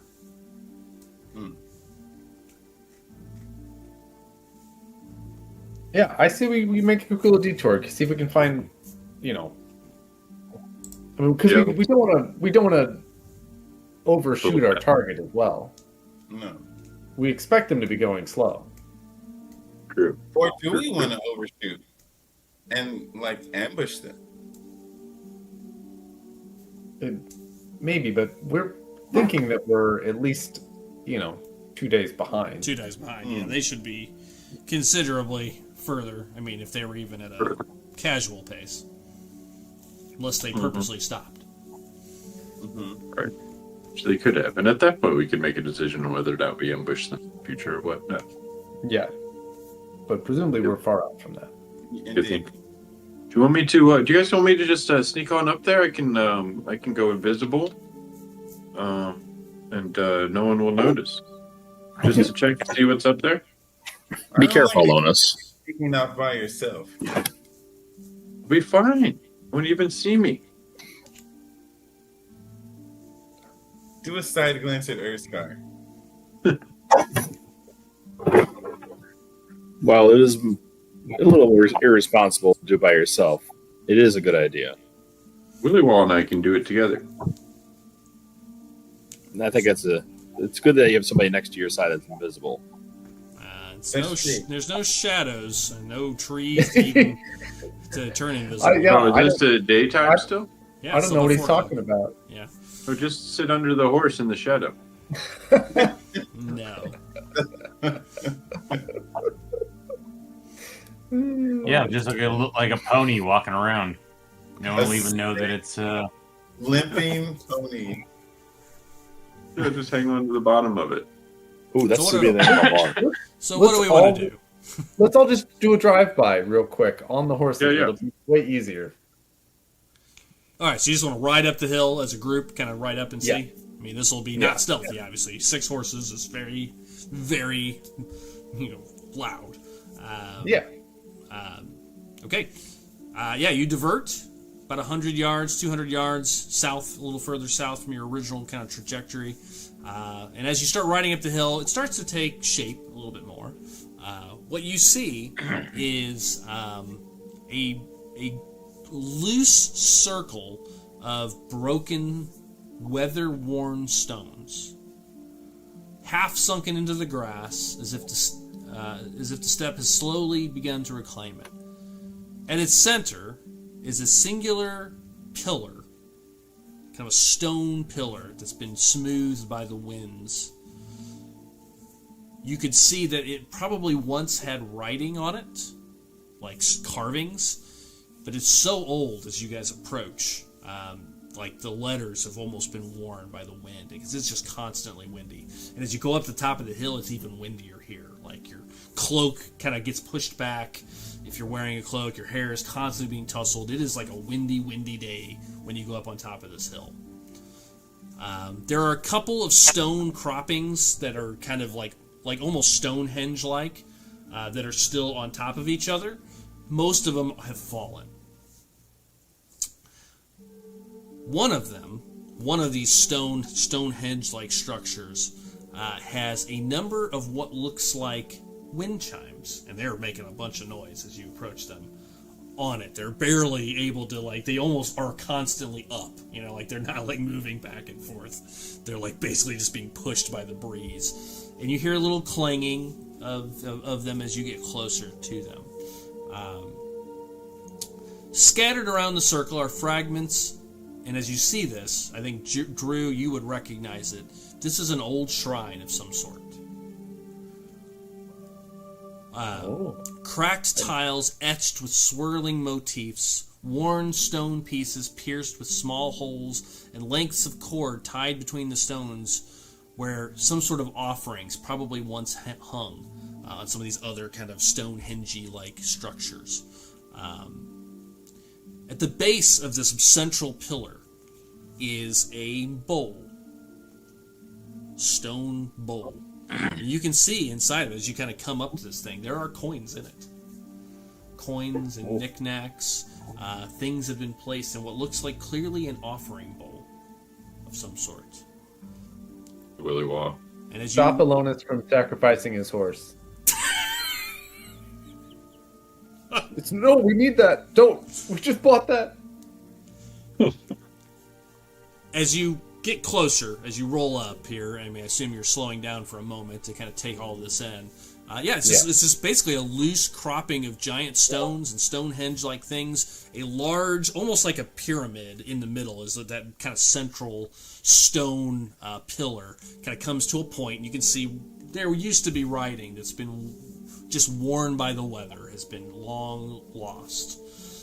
You see this bowl on the ground, and in the grass, kind of buried, kind of covered over by vines and high grasses, is a figure holding a hand, kind of to one hand and another hand kind of down. And you would recognize, Drew, the kind of etchings of Bandahina, the goddess of air. And this looks like an ancient, old, long abandoned shrine. Well, it looks like it would have been like an outdoor shrine. There's no semblance that this would have had a roof. And in the old days, Drew, when Bandahina was the goddess of air was worshipped, it would have always been like an outdoor temple with wind chimes and things. And it looks like some of these wind chimes are old, but some of these are new. Like someone has placed them, kind of like tried to keep it somewhat sanctified, but and that's what you see. And then there's a big giant bowl, and it looks like there's a handful of coins in there. A couple of gold coins, a couple of copper coins. Looks like a bird's feather is in there currently, as well. Do we see any of the serpent and dagger coins? As you head over and take a look, kind of jump off your horse. Yeah. Kevin, your horse is just like, trying to breathe as you come to take a quick break here. No, you do not see any of those coins in there. It is 6 gold coins, 3 copper coins, and 1 platinum coin. Oh. Whoa. Never seen that.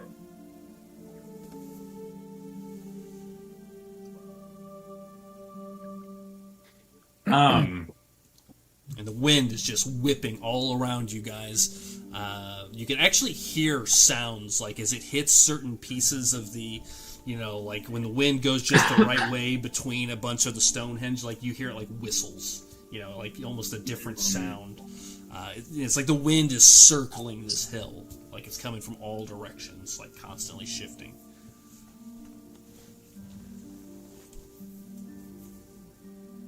Cast Calm Wind. Is that a actual spell? No, As you said, with this group, you never know. You never know. I assume it would be gauche to make change in the offering. That's really funny. Let's see. I want to do a couple of silver pennies. Let me take a couple of these points out. Yeah, I will. I'm gonna make a religion check and see what I remember about making an offering to Bendahina. Yeah, sure. Give me a religion check. Are we all off the horses? If you want to be. Yeah, your call. I want to go over to Kevin's horse and just start petting it gingerly. Speak to it in Sylvan, and just like it's okay, honey. Just give it some of my water. Okay. And just make sure the horse is okay. I was worried you were about to say put it out of its misery, but that's not my job. It's funny that Lou says gingerly because ginger actually was put into the rectums of horses to make them prance. Well, that's where that term comes from. To Oh ginger my somebody God. up. How do you know that? Join us. I have a wide variety of interests. Join us on Tuesdays when we have horse facts on 7 p.m. Central Standard Time. I've got so many.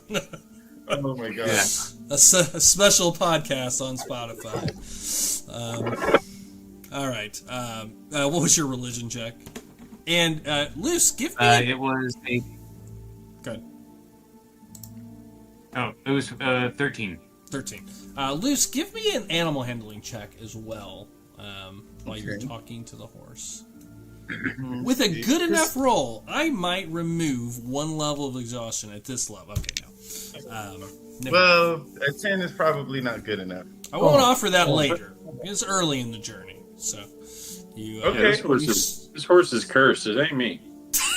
Sure, Kevin. Of all the people, this to me makes me so happy. So happy. It's so cruel. Oh, it's like they're getting their revenge. I know it. For the listeners, in our last campaign, Kevin killed many horses. Many horses. The game killed the horses. You literally used them as cannon fodder to try to avoid attacks.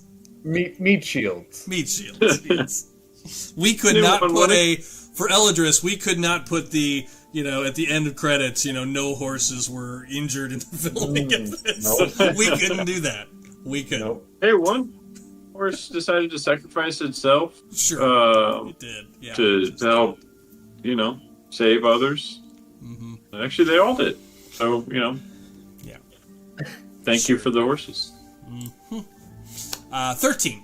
Bendahina. In the olden days, offerings such as things like wind chimes were frequently used to bless and sanctify certain temples. They were hung as part of rituals. There's not a lot of history about gold being kind of given as an offering.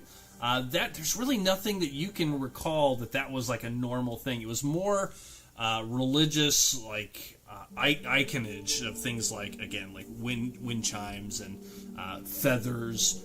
So that feels like that should be there, or that could be there if it was a devout follower of Bendahina that would know that. Gold coins, not something you would have any historical text on. Probably, again, with a 13, at best, maybe people misinformed, thinking that's just the thing to do to a god. Probably just don't really know. Because at this point in the history of Aerith, the church is really worshipped as a whole, and there's not a lot of specificity to each individual god.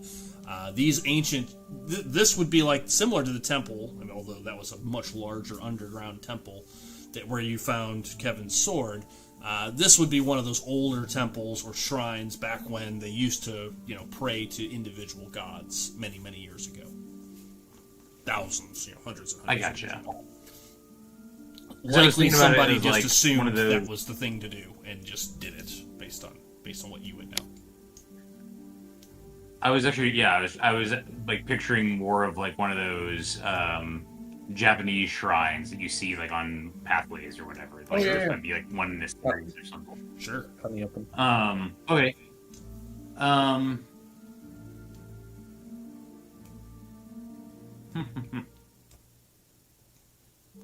Go to other people. I need to think of it for a second. Yeah. May not be anything to do here. May just be some world building random encounters. Not everything has to be interacted with.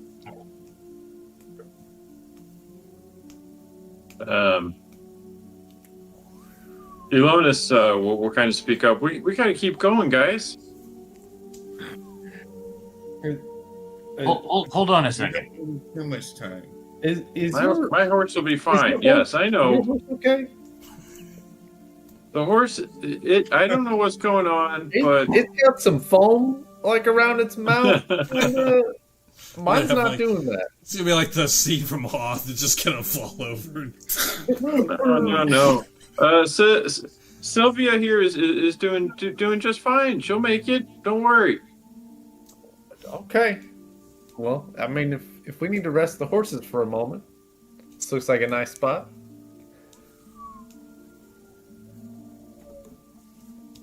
Wind just keeps whistling around you all. Doug, do I notice on the wind chimes, is there like anything like one that's been like, derelict, or like do any of the holes in the wind chimes look like they were carved at different times? Yeah, I mean, two of them look ancient. Or is there one that's... Yeah, two of the wind chimes, there's four of them up there. Two of them look really old. And it looks like maybe one of them was probably made out of bone. Like old, like it makes more like a hollow kind of sound, and then there's holes in the middle of them that creates almost like a whistling sound when it hits. The second looks like it's made out of some old steel, and you see a lot of rust in it, and just old metals. The other two look much newer, and made out of like you don't see any signs of rust yet, but nothing peculiar about them. But two of them are definitely been here for some time. Okay. Doug, do I recognize that this is a shrine to Bendahina? I mean, you can make a religion check. I'm not going to give you a natural roll because you're not an actual priest. Spoiler alert. What? Whoa! Wow! What? You need to put. Yeah, there we go. That's right. That's right on. That is the dice being perfectly accurate. No. Opposite of what they were with me in the home. Sure. Just imagine Willy Wall being like, "What the fuck is up with all these rocks out here? It's bullshit." Yeah, so let me clean this mess up. Yeah. Shit all over the place. Okay. I am going to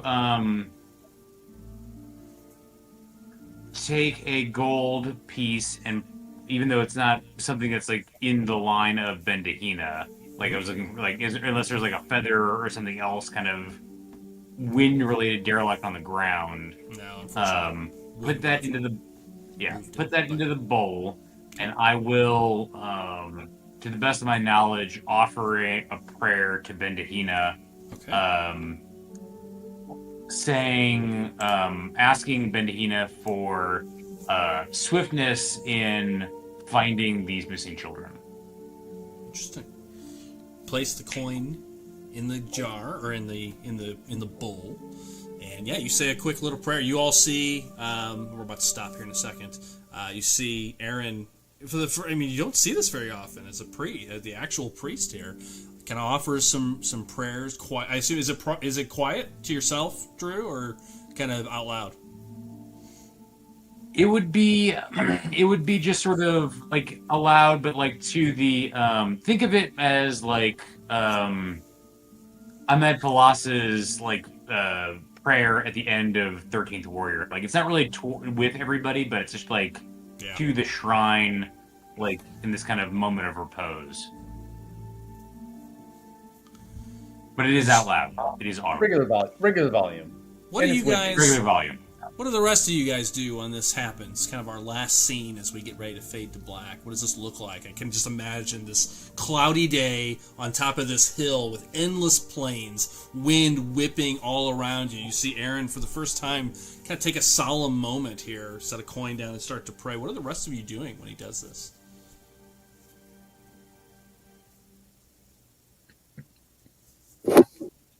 As someone who believes in all the gods, when I see the gesture being taken, don't make any like grand like genuflection. Just like keep my hand on the horse and then like bow my head and just like say like an amen in Sylvan. Okay. Jay? Do during this? Kind of just closely observe what Aaron's doing. Kind of like have my trident like at my side, sit there, maybe go down to a knee. Okay. Willie Wah, scratching your head at what? Steal the money. Steal. No. I was thinking that. While Drew's eyes are closed, Willie Wah's just like, Take the coin out. I'm going to misinterpret what Aaron is doing and explain poorly to Bram. Just make something up of like what he's doing. Okay. But make it tied to the gods somehow. Okay. You don't even know this is a shrine. No, Remember? but I am a priest, and I'm talking about the gods in a general sense. Yeah. And no, I have no Okay. idea that this is a shrine. Okay. It just looks like you're kind of praying, maybe. Yeah. Well, he's talking out loud, so you recognize it as a prayer. It's like some Billy Graham shit. I'm gonna pick up on that point and be like, oh, he's praying. Oh, okay, this is like a religious thing. Hey, Bram, and then go into a quick spiel. Finally, Alonis, as I get ready to have a final scene. Ilonis hops off of Sylvia, his horse. And here's Aaron and takes a cue from him. Begins petting the horse softly and telling, and he starts also speaking out loud. Lady Thistle, I gotta get to these kids. Help me save these kids. Help my horse. Make it better. Make it faster, even. Can you do that? These kids need me. You start speaking to Lady Thistle. In the background, we see Alonis, not in the prayer, kind of off to the back, maybe speaking slightly to your horse and kind of towards the sky for a moment as we fade away. Like in exactly. It's in like the background of that picture. And as we fade to black, two things happen as we wrap. One, if anyone's eyes are open, Willie Wah, is your eyes open? Oh yeah, because I'm explaining what Aaron's doing to Bram. Like, Kevin, you're looking away. Drew, you're praying. So, and it sounds like Luce, you're kind of praying as well. Kind of a quick prayer, probably not paying attention to the bolt itself. And Jay, you said you took a knee. I assume kind of, is your eyes open or closed as he's praying? Yeah, open. It is open. Oh, open. Okay. Then you would see it. And Luce, you can decide if your eyes would be open. But I think, Willywall, you would definitely see it. As you start your prayer, Drew, the gold coin actually glows for a second. You all see a flash of light kind of emanate from it for just a moment. And in the wind, you hear the following words as if it takes form. And as I said, there's different sounds kind of pushing through. It's like they take focus for just a moment. You hear the words, you are not the only hunters on this wind. Some chase the man, others chase his voice. You hear those words echo through the wind, just almost like a whisper. You are not the only hunters on this wind. Some chase the man, others chase his voice. And Drew, as you hear these words, we see flashes for just a moment in your mind of a young Aaron, for our viewers, much like we did when you were in classes that we saw some of your flashbacks. We see a young boy, no more than 6 years old, black hair, dressed in his, in what looks like shabby clothes. You see yourself on a boat, looking out across the ocean, surrounded by other children. Chains around your ankles, to the side of the boat, kind of in your little seat. We see Aaron just looking out into the waters, kind of going across what looks like an endless sea. You see a flash of that. And Kevin, all of you, as the wind picks up for a moment, you feel it invigorate you. All of you feel a breath of air kind of in your lungs. Because you've prayed to Bendahina, specifically your request, I will remove the level of exhaustion from that horse. Everyone, tomorrow, if we remember this in a couple weeks, will get both an inspiration, which you may take. Okay, I'll put that in. And a +1 for the day tomorrow. It can be used for saves, attack rolls, or skill checks. As you feel something come over you all in this holy place, as the wind kind of picks up around you, you feel that this wind has purpose, has energy to it. And you feel a touch, something you haven't really felt much at all. A sense of peace and calm, but strength as well. And with that, we're going to stop there tonight. As the 6 of you stand on this windy hill, praying to one of the ancient gods of Aerith. We're off next week, listeners, so we will see you in 2 weeks. Wait, we're off next week? We are off next week. Next Sunday is an off week. There's a schedule posted, Kevin, just so you're aware. For everybody on our When Bards Attack podcast site. Do take a minute to like and subscribe. That's the best way to support us. Have a very great night. Thanks for joining us for 1 year of StarFall as our story continues. And we will pick it up in 2 weeks at our new time, 7 o'clock Central Standard Time. Jason, you want to take us out? And most importantly, stay hard, everybody. There you go. Don't forget that. Have a good night, everybody. I would think the best way to support us is send us money, but, Well, we have a Patreon page. You could support us that way. But liking and subscribing is a good No, I mean, they're already giving us likes and subscribes. Might as well give us thoughts and prayers. Not going there. Have a good night. See you all next time.